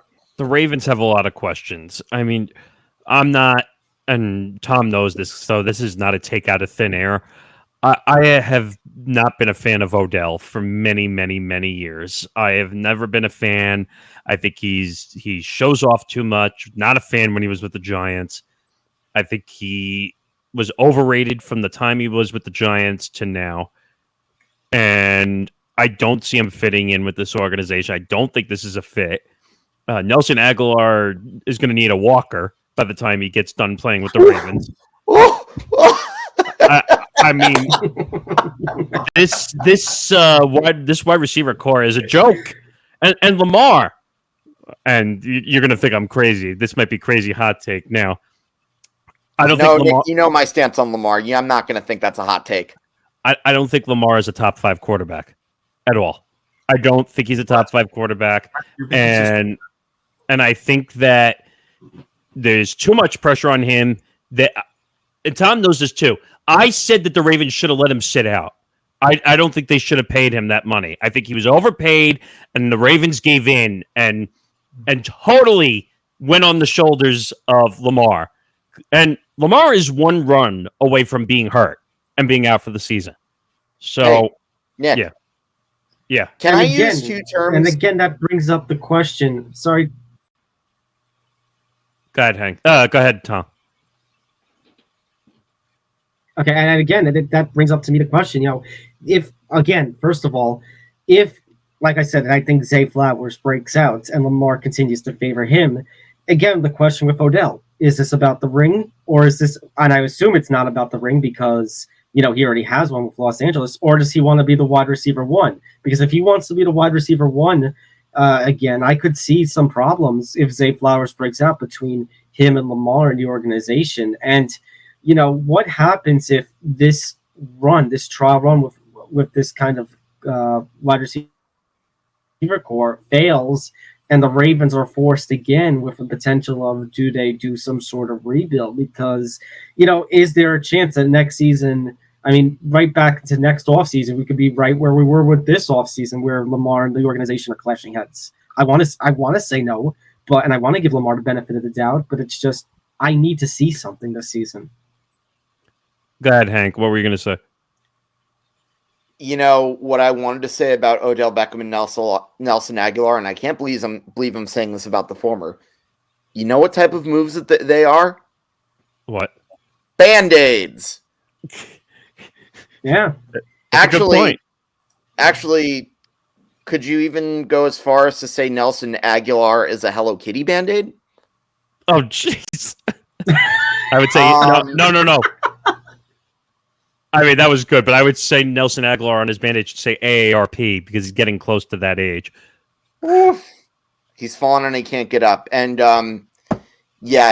everyone here knows I've been stirring up the Lamar Jackson haterade probably just as much, if not more, than Nick. And let me give you another hot take that isn't in my list, but the loss of Greg Roman is going to come back and hurt them. I don't want to hear anybody complaining about the Ravens offense with Greg Roman. Him and Harbaugh literally propped up Lamar Jackson into people thinking he was better than he actually is. Give me the under, and that is going to be a safe bet. That, unlike the Raiders, is a safe bet in Vegas. So you don't like Monken's addition as offensive coordinator there? I don't think Monken's a bad yet, but at the same time, you look at why the Ravens have been successful. You had Harbaugh and you had Roman, and they literally were making do with what they had. And a healthier Lamar Jackson. It's Correct. Definitely a desperation act there for Baltimore with bringing him back. And I don't know why Monken would even think about leaving Georgia, by the way, not for nothing. What's that? I don't even know wwhy you would even think of leaving a powerhouse like Georgia to go to a team like the Ravens, but that's just me. Might be the sound effect the infamous sound effect that Nick has. Which one? Money. Oh, that's probably true, but still. And of course, Hank, your favorite phrase. It's all about the money, right? It's all about the money. Money. Yeah, that's right. So, all right. So Hank's got an under. Nick, you got an under. I got. This is an easy under. I think the wide receiver room is going to clash, and Odell's going to cause it. And Tom, you said under too. The over/under is 10.5, right? If so, then yes. Yeah. All right, so I'm going to be the lone wolf in this one. I'm Wait, going to say 11. You're taking them to win 11 games? I'm going to take them to win 11. Okay. Yeah, it might be a bit of a reach, but I think they've got one last shot, and we'll see what happens. All right, let's get to the Bengals. Let's get to Tom's Cincinnati Bengals. Who did finish at 12-4 last year. The one thing with that's been a big deal with the Bengals this offseason, and it happened at the start of training camp, has been the injury with one Joe Burrow. But we talked about, and it's interesting, Tom, because I'm curious your thoughts about this, and this has been my thoughts. We talked about the Ravens and how they have like a short window. Maybe this is to run it back. I think the window's starting to close here on Cincinnati, and they've got to get over the hump here sooner rather than later, because eventually you're going to have to pay Burrow, you're going to have to pay Jamar Chase, you're going to have to pay T. Higgins, and it's not realistic you're going to be able to do that. And also trying to keep that offensive line together, which has been, or at least get an offensive line for Joe Burrow, which seems for the most part to have been a big question mark. And that's what I've got going into this year. Look, there's no question the Burrow to Chase connection is one of the best connections in all of football. But this window is starting to close here for Cincinnati. One second. I just want to say one thing. Sorry, Tom. I would debate that's the best connection in football, by the way. It's one of. I mean, I know you probably want to go Cousins to Jefferson, right? Yeah, I just think because they're both LSU guys, that's what helps it, and you're starting to see that a little bit more in football, where you have the connection from school, from college go pro. Well, But wait a minute. You said best connection in the NFL, right? Not just division. I mean, it's right up there. I would say Mahomes and Kelsey. Oh, of course. No, I mean it's one of the best. I'm not saying it's the best. It's one of the best. Of course, that's in a league by itself. Oh, okay. All right. Yeah, the Bengals. I'm sorry. Yeah, go ahead. All right. So I will admit that I think the one concern I do have about this season for the Bengals and them living up to this 12-4 record. Keep in mind, the Bengals and Bills are each going to have one game as a cancel because of what happened during Week 17 with Damar Hamlin. But the question I have with them trying to get back to this kind of thing is, again, the injury to Joe Burrow. We don't know how banged up he is. We don't know if he's going to miss how many games, if any at all. I think that's going to be the big question if Joe Burrow is going to be ready for Week 1. I mean, they do still have Jamar Chase and T. Higgins. My question is going to be Trevor Siemian, basically. If Joe Burrow has to miss any time, can those weapons around the Joe Mixon, Jamar Chase, the T. Higgins, I think Tyler Boyd is still there. Can those guys still maintain some form of their usual selves with Trevor Siemian if it comes to that point? Yeah, I mean, that's interesting. I mean, Bengals and Tom might not like what I have to say because one of my hot takes is with Bengals. Now, it's not the very hot take. It's the hot take. Second, I basically said the Bengals are overrated, and I wouldn't pay Joe Burrow. Now, I wouldn't pay Joe Burrow because, again, first of all, Joe Burrow is stupid because he went to the negotiating table before he got hurt. Now he got hurt. If I'm the Bengals, I don't pay him because now he's a flight injury risk on top of it. I would not pay him. And also, this whole thing, Jamar Chase and company, we haven't seen it yet. We haven't seen them perform. So I think the Bengals are slightly overrated. I think that's a little ridiculous to say when in the last year, they basically 2 years ago they made the Super Bowl, and last year they lost to the Chiefs in the AFC Championship game, which I think anybody in this conference could lose to the Chiefs. So to say they haven't delivered is they could have won that game. They could have won that game. I won't say their window is closed yet, but now let me add a little caveat here. Let me play a little devil's advocate. Is some of this on the Bengals front office for not getting Joe Burrow a stronger offensive line? I don't think their team was bad, though. Well, I mean, he got better, but he was getting sacked like crazy at the start of the year last year. And remember, he also had the appendectomy late in the camp last year, and that's why he was very rusty. I think you're looking at a kind of a rusty start again this year. And do we know if he's ready for the start of Week 1? I mean, he's not. He's not. He's going to be out at least the first 2 weeks. But I mean, we don't really have confirmation on that. He's going to miss at least opening week. We don't have true confirmation. There's been nothing out there. I've actually been looking as we've been recording this today, and there is no word at all yet with less than 2 weeks to go about what Johnny, they've got. Yeah, Tom, go ahead. Okay, Johnny, but answer my question. Do you think some of this is more on Burrow, or is this more on the Bengals front office for not answering to those needs of a better offensive line after the Super Bowl? Tom, they have not been able to fix that line in the last 3 years there in Cincinnati. It's been a problem during the Super Bowl year. It was a problem last year. I think it's going to be a problem this year. If Burrow plays the full season, I mean, he's on track again to be probably a top 5 sacked quarterback again this season. And that I agree with. Because if he continues to take hit after hit, there's only so many QBs that can do that. And you know what? I mean, he's going to be scrambling for his life again this year. And there's only so many hits that a guy like him can take. And, he's had these little things now the last couple of years. You remember his rookie year was cut short with a torn ACL. And I'm not trying to knock the guy, but This is Tom. This is to answer your question. I'm knocking the office because they have not been able to fix that line for him in his time there in Cincinnati, and I think that almost speaks volumes also to how great Burrow is that he's been able to overcome that. And by the way, I know the line has been a struggle.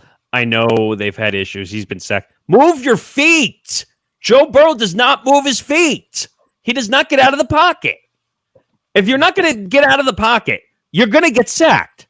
So, all right. So then let me add another question then. If the Bengals don't reach the AFC title game again, and they truly take a step back like you guys think, does Duke Tobin lose his job as president of football operations? That's a good question. Good question. I feel like he's earned enough brownie points because of that Super Bowl, but it's something that probably should be considered. But I still am going to give the Bengals the over with their winnings because I'm pretty much in the same camp as Tom. I do not want to disrespect the Bengals, but wait a minute. I don't think I gave the over the number yet. It's 10.5. Yeah, I'm still taking the over. 10.5. DDTB. Yeah. Yes. ETB. Oh yeah, Wow. I know what that is. All right, so is everyone taking the over? Yes. I'm taking the over. 10 wins. I'm with. Well, I don't know if they win 10. I think it's going to be under. I think they win 9 games, and especially if Joe Burrow's not healthy, they're not going to win 10 games. So it depends when he comes back. But I'm taking the under because I don't know. I don't respect the Bengals. There, I said it. I respect them, but there's a lot of question marks, and I'll tell you right now. You want to look at their schedule? Circle week 2, guys, on Sunday, September 17th, because they will be playing the Baltimore Ravens, and that could be a huge spot early on in the season. Their 2 matchups with Baltimore are week 2 and week 11, which, by the way, I'm looking at it week 11. Are you kidding me that game is going to be on Amazon Prime? But I digress.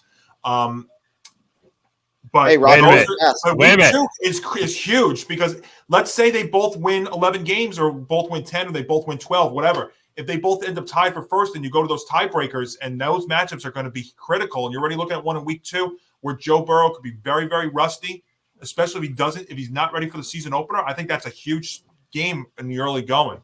By the way, I'll answer that question for you. You want to know why the game's on Amazon Prime? I know. It's about the money. I know. Yeah, so, but the way I look at this division, by the way, the Ravens and the Bengals number is the same. I just looked at it. They're both 10.5. Mm-hmm.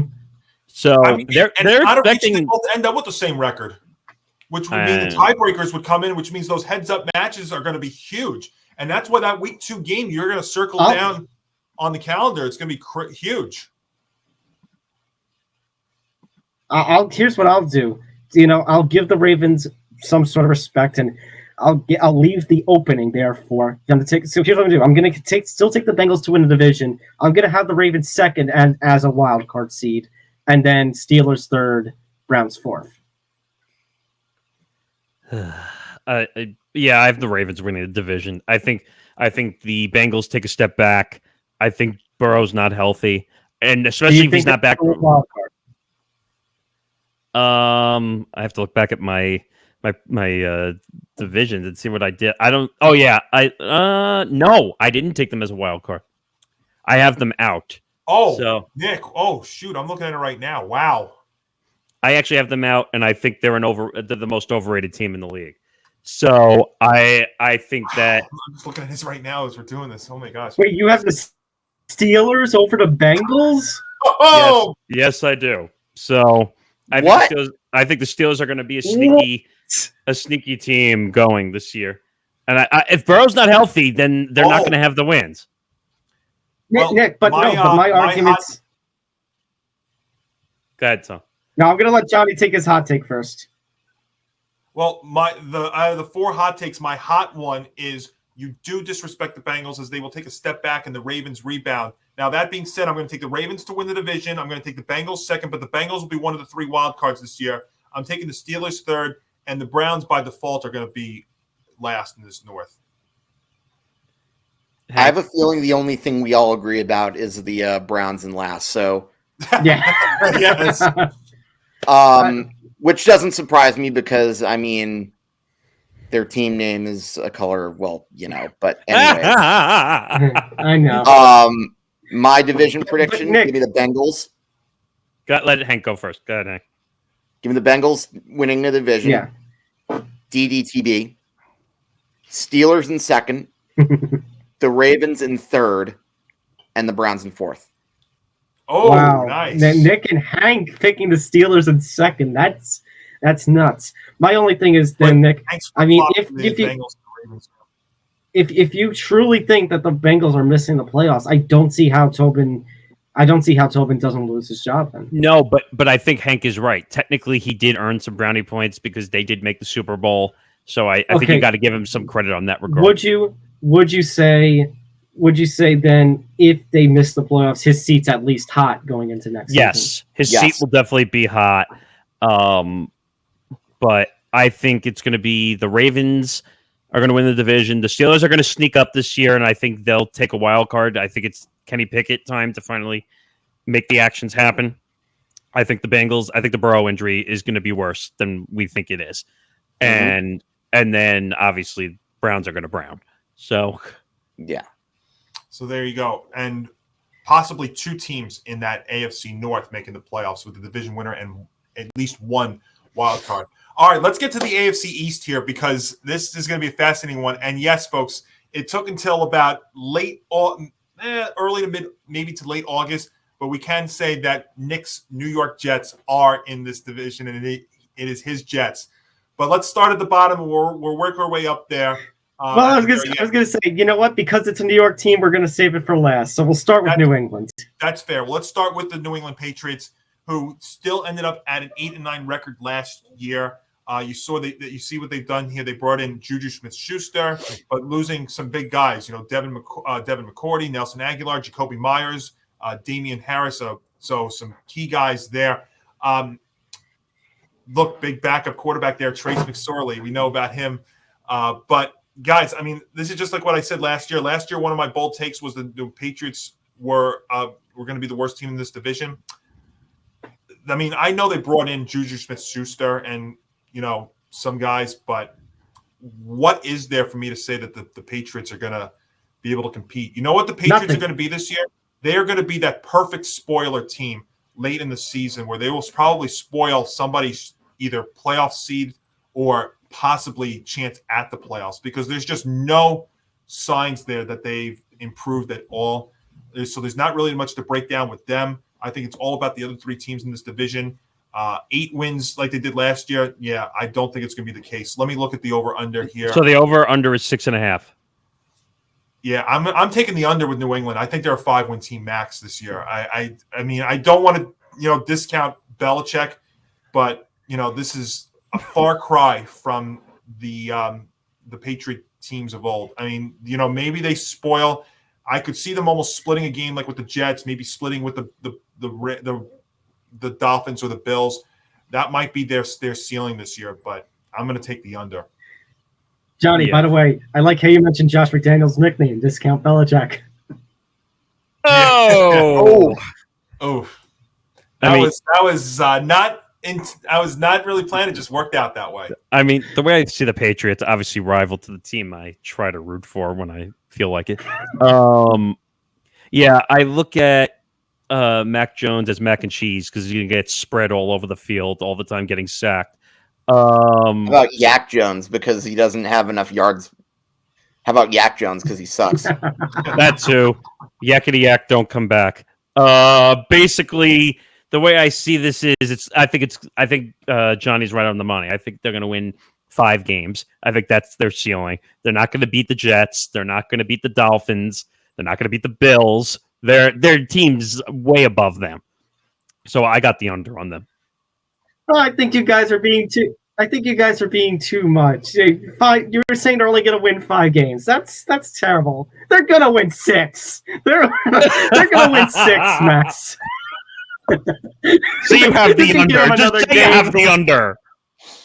Yes, I have the under. I mean, this team is not good. You think about how stacked the Bills and the Jets and the Dolphins are, and you look at a connection of Mac Jones to Juju Smith-Schuster. I know Juju had a bit of a rebound year last year with Kansas City, but I mean, come on, that's Patrick Mahomes. Give me a break. Also, credit to them to add Mike Gesicki as a tight end. So now they got Mike Gesicki and Hunter Henry. But, I mean, what are they going to do? Plus, Miami underutilized Mike Gesicki last year. Who's not to say Belichick is going to underutilize him as well? Isn't he bad with tight ends also, if I'm not mistaken, also? I could have sworn. That's why I made the underutilized question. Okay. So, Hank, before I get Hank, real quick, here's the other reason why you have to take the Patriots as an under this year. Look at the schedule they've got. Let me just give you the first 4 weeks. Home to Philly, home to Miami, at the Jets, and at Dallas. Oh, my God. Well, that's an 0-4 start in my mind. That's an 0-4 start in my mind. I think 1-3, maybe. And anyone could beat Dallas. Come on. What's that? Anyone could beat Dallas. Come on. Well, no, Nick. I mean, the crazy thing is, how can you say that, Nick? How can you say that? No. I was waiting for that. How can you say that the Patriots are going to beat us with the kind of crap that Belichick and company produced? How about them Cowboys? I mean, Buffalo and Miami again later. They play the Giants. They play the Chargers. They play Pittsburgh, Kansas City. And then they close out Buffalo and the Jets. I mean, I'm thinking they're going to probably split at least one of the 3 divisional matchups, maybe 2 of them. So that gives them 2 wins. But see, that's where I fear like they could be that spoiler to some teams in the division is, they'll play spoiler in that regard because they'll probably split. Belichick's Super Bowl this year will be playing the Jets and trying to spoil their chances. But but Mac Jones is just a terrible quarterback. Mac Jones just stinks. Here's my question. There were all these rumors about Mac Jones and the potential that, he could have been traded at some point within the last offseason or so. I mean, is Mac Jones playing for his job, basically, at this point? Yeah.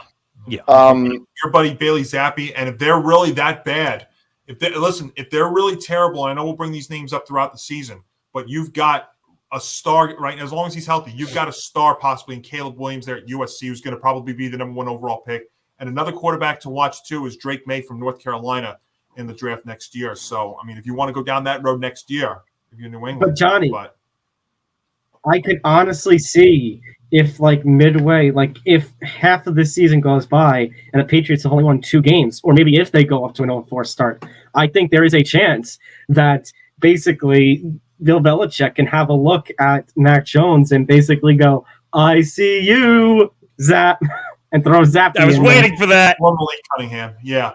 All right, Hank, go for it. I don't think 5 or 6 games, does it really matter? Under. No. Does it even matter? No. And as far as the AFC East goes, I have a song to sing. Oh, no. One of these teams is not like the other. One of these teams just doesn't belong. Yeah, it's the Patriots. They fucking suck. There you go. Well, okay, let me end the Pats thing with an interesting question. So, Bill Belichick has had a history of Super Bowl winning teams and leading these teams to winning seasons. And last year was not that kind of year. And it has been a rough course for him ever since he and Brady lost to the Titans in that AFC wildcard game. I think that was in the 2019 season, but it was January of 2020. My question is, if this truly is a 6-11 or 5-12 season, is this going to be the last that we see of Bill Belichick? Hell no, it's not. Bill Belichick is like Brian Cashman with the Yankees. He's going to have a job until he doesn't want it anymore. Well, yeah, to answer that question, Tom, that would be his choice. The Pats front office is going to make that decision. It's going to be on his own, I believe. Well, do you think he will decide at this point he's done? It's possible. I mean, he looks like he could coach for a few more years. I mean, I almost think of like the college coaches. I know it's different talking college versus pro, but I mean, you see some of the college coaches hang on for a few extra years too. So it would depend on how bad this year is. I mean, if it gets to be like, dare I say, even 3-14 bad, I could see possibly, at least him considering it. But I mean, let's just put it this way: the front office isn't going to make this call. It's going to be himself. If he goes 3-14, he's coming back for one more season because he's not going out on 3-14. I'll tell you that right now. But there's no sign that the other 3 teams are going to be going in the other direction for the next year or two. All right, let's get to the Miami Dolphins here, guys. All the talk with the Dolphins last year was about Tua Tagovailoa, but I mean, you look at this team. I mean, Tua's there, and I'll tell you what. Of all those moves that the Dolphins made, and of who they have, and we know that they've got, Tyreek Hill, they've got Jalen Waddle on the receiving side. One of the big moves they made that I actually like is Mike White, to back him up, because you know what, Mike White is a solid backup. And that was the one thing that the Dolphins did not have when Tua was out last year, was a solid backup player, in whether it was Teddy Bridgewater or Skylar Thompson. Now, Skylar Thompson's still on that team, and he'll probably be third stringer. But, also bringing in Braxton Berrios to be maybe a third receiver there as well. A couple of tight ends as well. I mean, this team is still loaded. Now, the thing, though, with the Dolphins here, too, guys. What's that?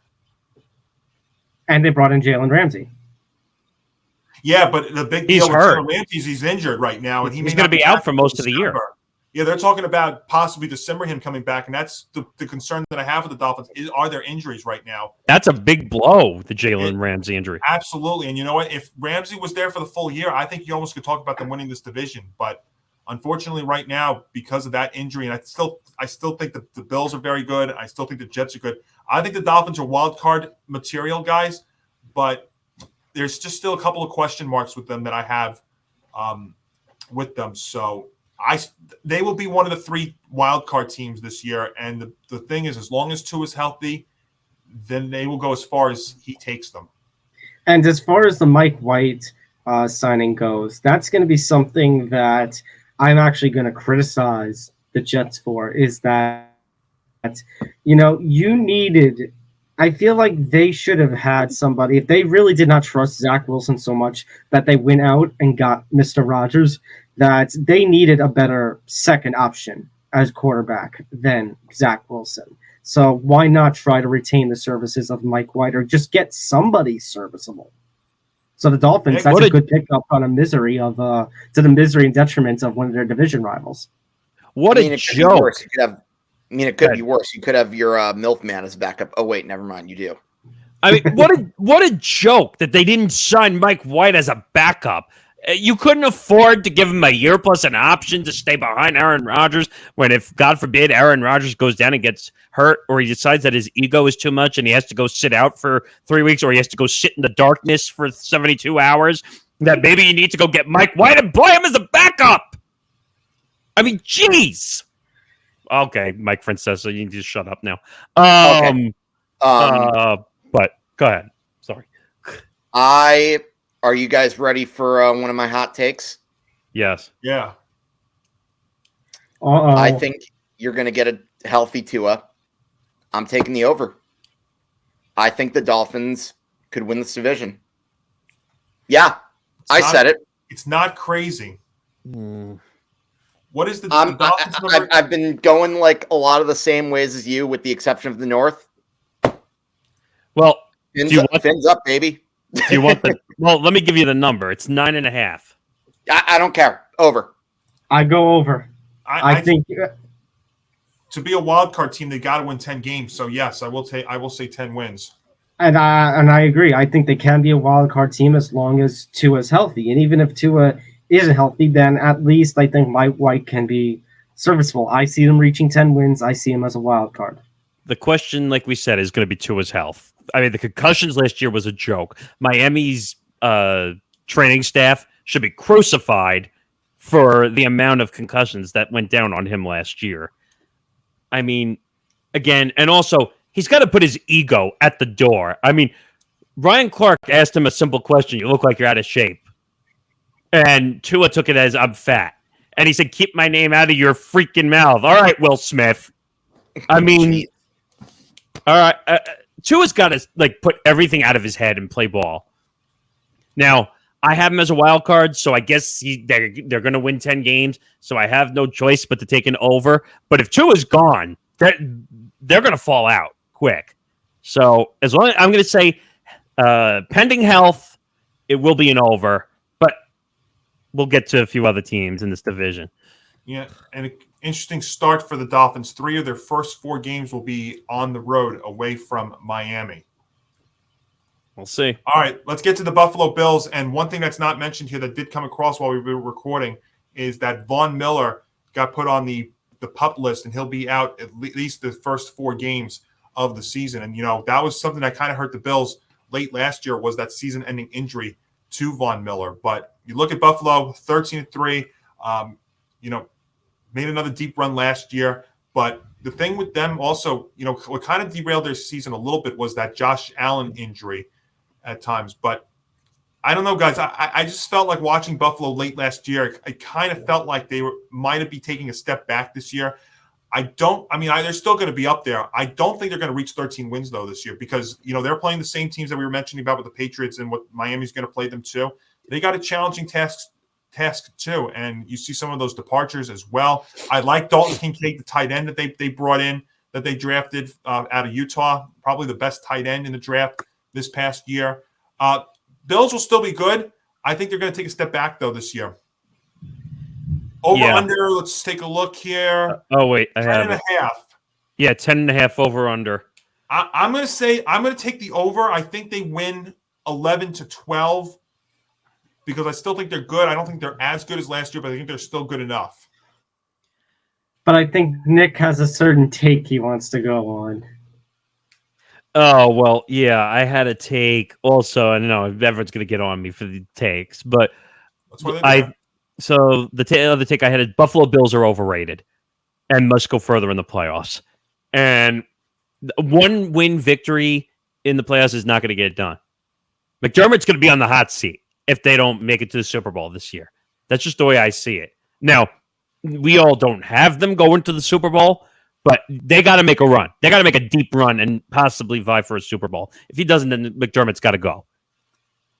So I look at the number, and what was the number? 10.5? Yes. Mm-hmm. I don't know. I think maybe they win 10 games right on the under. I think I know the reasoning why you're being very questioning, Nick, and it's not because of the team on the shirt. There's a team on the shirt that you're wearing. It's a matter of the situation supposedly between Josh Allen and Stephon Diggs. Oh, that's a clear factor. That's the storyline. That's a clear factor that relationship is right now a question mark. So Diggs basically at the end of last season ran out of the stadium and basically left and didn't want to be there. Josh Allen has question marks too. He had injuries. There's a question of can he really do it in the playoffs? Can he do it? And this is going to sound bold, but I'm taking the under on the 10.5. Wow. Are you at least saying they win 10? I think they could win 10, but I'm not sure. But I think it's going to be under. All right. So I think we're all in agreement then on, well, Nick's saying an under, but 10 is possible. I'm saying over. Hank is saying over. Johnny, are you over as well? Yes, slight over. Okay. So basically, some of us are saying that it is going to be the Bills and they will make the playoffs. Some of us have it as the division. But I think before we have one more team left to do at the AFC East, and I think they need an introduction here.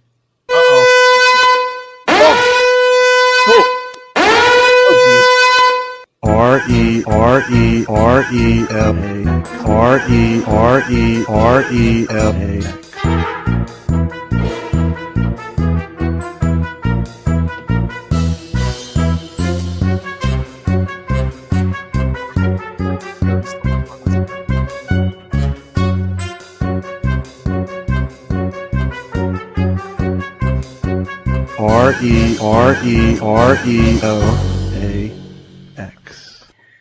Jets country, take flight. And now we question if Nick really is a Jets fan. Oh. And by the way, we can also say, unfortunately, we cannot play this song on the air.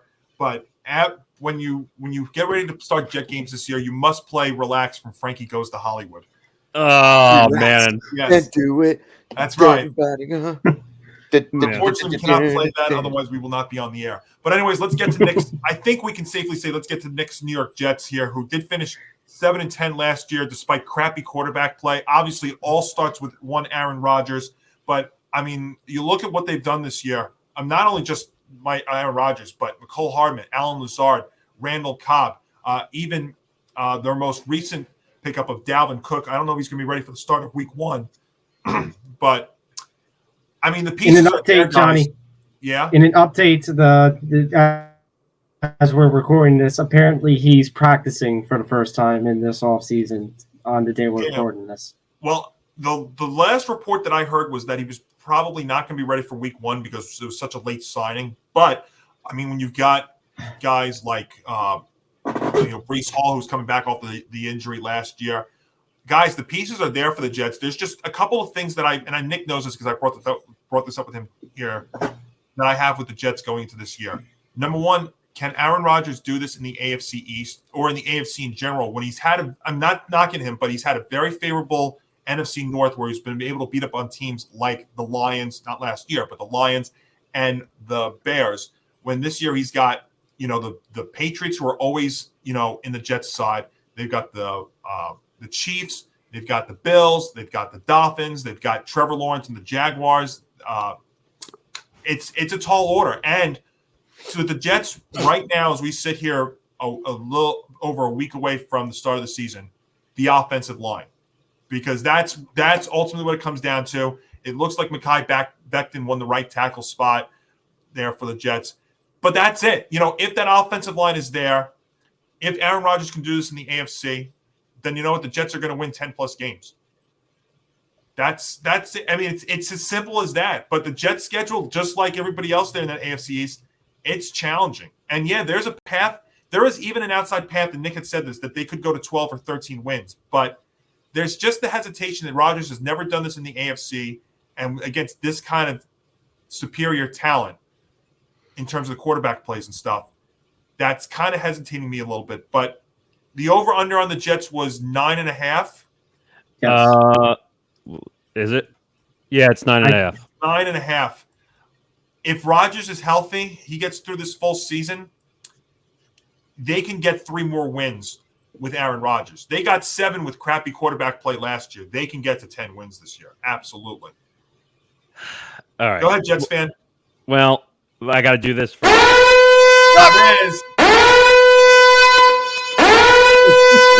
That could go in a million different directions. I'm curious where that goes from there, but go for it. So the fiery hot take I had was Aaron Rodgers must win 10 games and win at least one playoff round. And okay, he's got to win at least 1, possibly 2 games, depending. I'm tired of, and for people who don't live in New York, I'm tired of the shit that 98.7, ESPN, and WFAN are putting out on the airwaves.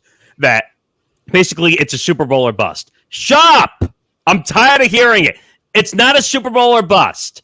It's ridiculous. You're expecting Aaron Rodgers when he comes to New York, just out of the blue from being in Green Bay, to make the Super Bowl and win it? That's ridiculous in every way, shape, or form.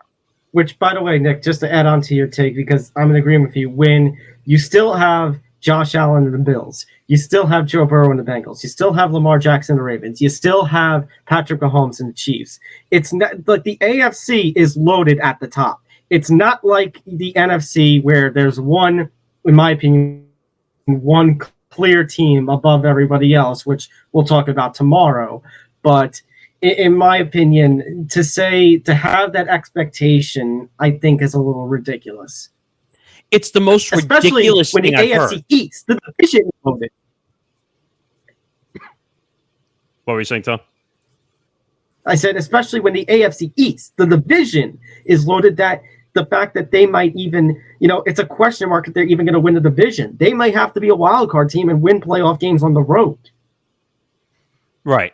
And that's what I'm talking about. The ridiculous takes that those 2 New York stations have, one that especially is the home station of the Jets, is saying that it's a Super Bowl or bust season. Get the you-know-what out of here with the Super Bowl or bust season. I don't care if they're Aaron Rodgers or Joe Namath. I don't care. Big test for Robert Saleh this year, too. This is a big year for him in his 3rd year there in New York. And by the way, someone tell Robert Saleh to shut up. and I'm getting tired of it with all his takes and on Hard Knocks, like he's having all these weird takes and stuff. You're there. You're basically a figurehead. It's like Tom Brady in New England. That was Tom Brady's team. This is Aaron Rodgers' team. Robert Saleh, you're just there wearing a headset because you're a head coach. You're a puppet. You're a puppet. Well, Aaron Rodgers is controlling you. Well, we'll see. I mean, it's a big test. I'll tell you though. I mean, Will McDonald. I know some people were not really in love with that pick at the first round. I think actually he fits Saleh's defense well, so I think he'll produce. I think you're looking. I would go out on a limb and say that Garrett Wilson could be All Pro this year at the receiver side. I think it's definitely in play for them. So I have Sauce Gardner as my defensive player of the year. Yeah. Okay. Yeah. I see that too. Predictions in just a few minutes here, but so we're looking. I'm taking the over with the Jets at 9.5. I think they actually can make a run at this division because I don't think the Bills are as good as they were last year. And now that injury to Von Miller that we just found out as we were recording this, I think is a big deal there for Buffalo. It's kind of what derailed them a little bit late last year as well, and they kind of need him now. Maybe he comes back as well, but I there's just signs that the tide is turning a little bit here, and the question mark's going to be is Rodgers in that line. Can Rodgers do this in the AFC? Can he do that? Can the Jets protect him? It's very simple. It comes down to that, and they do that. The Jets will not only win 10 games, not only make the playoffs, they can damn well win the AFC East. In the short term, the question I have is because you mentioned Dalvin Cook not being ready potentially for Week 1, but do we even know if Breece Hall is going to be ready for Week 1 after coming back from the ACL? That's the question I have with the short term. And I do think that I do have the over, by the way. I think the Jets are going to get to 10 or 11 wins, potentially even 12 if they perform at such a high level. Now, the one thing I will say about the New York takes that Nick and I were just ravaging against is, and this is based on stuff that the three of you were saying, if the Bills and Bengals truly do take a step back, if the Bills and Bengals truly do take a step back and the Ravens don't get over the hump, then I think next year could be a Super Bowl or bust year. But that's the thing. Again, it depends on the other teams at this point. If it gets to the point where the Bills and Bengals takes a step back and then it's Kansas City and the Jets at the top, then you could argue Super Bowl or bust. Right. It's just right now with how loaded this conference is. You can't. Yeah, I mean, I have to go and be consistent with my takes. So if I'm going to say that they have to win at least 10 games, probably more, and go to the playoffs, and if they win 12, 13 games, they're going to win the division. That's just plain and simple. They're going to win the division. So I have them winning the division. I have the Bills being a second wild card. So that's the way I see it. It's going to be an over. It has to be an over. Yeah, I have an over, and I have actually, you know what? Since we were talking about predictions, let me just get to this slide here. I have the Bills still in first, but I have the Jets. I have the Jets, Dolphins, and Bills all so close together that I think all three of them make the playoffs. I think the only team that doesn't make the playoffs out of this bunch is the Patriots. I have Bills, Dolphins, Jets, Patriots. What do you got, Hank? All right, so first of all, I have the Jets going under 10 wins. Well, it's 9.5. Wow. You have them going under 9.5? Yes. Wow. Wow. Why? I know that's a little bold, but let me say these three words. It's the Jets. As for my division, all right. Miami, Buffalo, Jets, Patriots. Wow, I like that bold. Oh, you go Miami. I told you guys I was going to be bold with this one. I like it. This is the one division I think we can all differ on.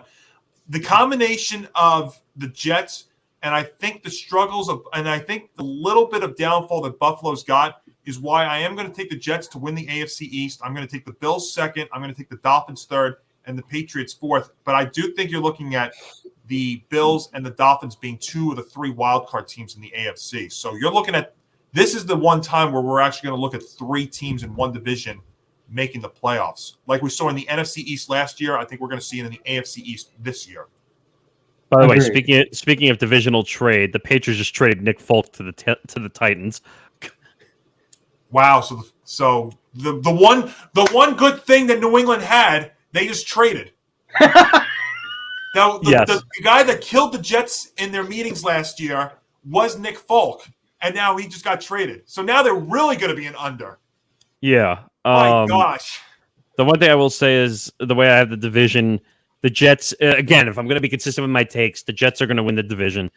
I think Buffalo is still up there, even though I still have them as an under. Well, if I had them as an under, I have to look at my records here. So Buffalo was what? Buffalo was a 9.5 or 10.5. All right, so I have the Jet. Okay, so I got the Jets, the Bills, the Dolphins, and then the Pats.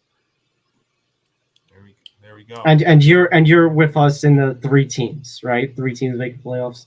Yeah, I see. That's how it's going to be the most competitive division all year. So before we get out of here with the AFC, do we want to go over our?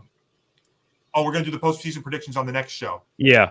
Tomorrow. So Yes. Okay, so there's a nice little teaser for you folks. Come back tomorrow, and we're going to do not only the NFC preview, but we will also give you our postseason predictions and also all of our award winners as well. So that'll happen tomorrow. So again, if you like our episodes, please leave us a like here on youtube.com/ETB Network. If you're new, hit that subscribe button, and of course, have your notifications set now more than ever so you know when all of our programming is going to be coming out. Of course, check us out on our website at etbpodcast.com. You got great blog posts from Hank, from a lot of our up-and-coming people here on the Empty the Bench Podcast Network.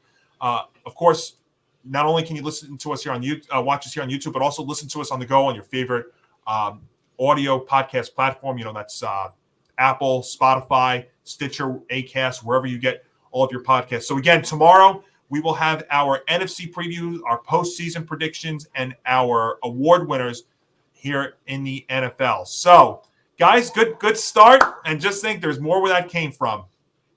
Hey, ready to go. Ready for the football season to finally get underway. And like we said, we'll have plenty of fantasy and plenty of gambling along the way. So just stay tuned every week. We will be on Friday at noon Eastern. So yeah, I was just going to say Friday starting September 8th at noon Eastern, 9 Pacific. If you thought Hank and I and Nick had fun and even Tom, because he was there for a couple of them last year, if you thought we had a great Football Friday segment last year, well, I'll tell you right now, this year it's going to be taken to a whole new level. So stay tuned for that. So for Nick Morgasen, Tom Albano, Hank Indictor, I'm Johnny Montalbano. We will see you tomorrow for our NFC playoff discussion, our NFC preview, and our postseason picks and our award winners all as well. See you tomorrow, everybody.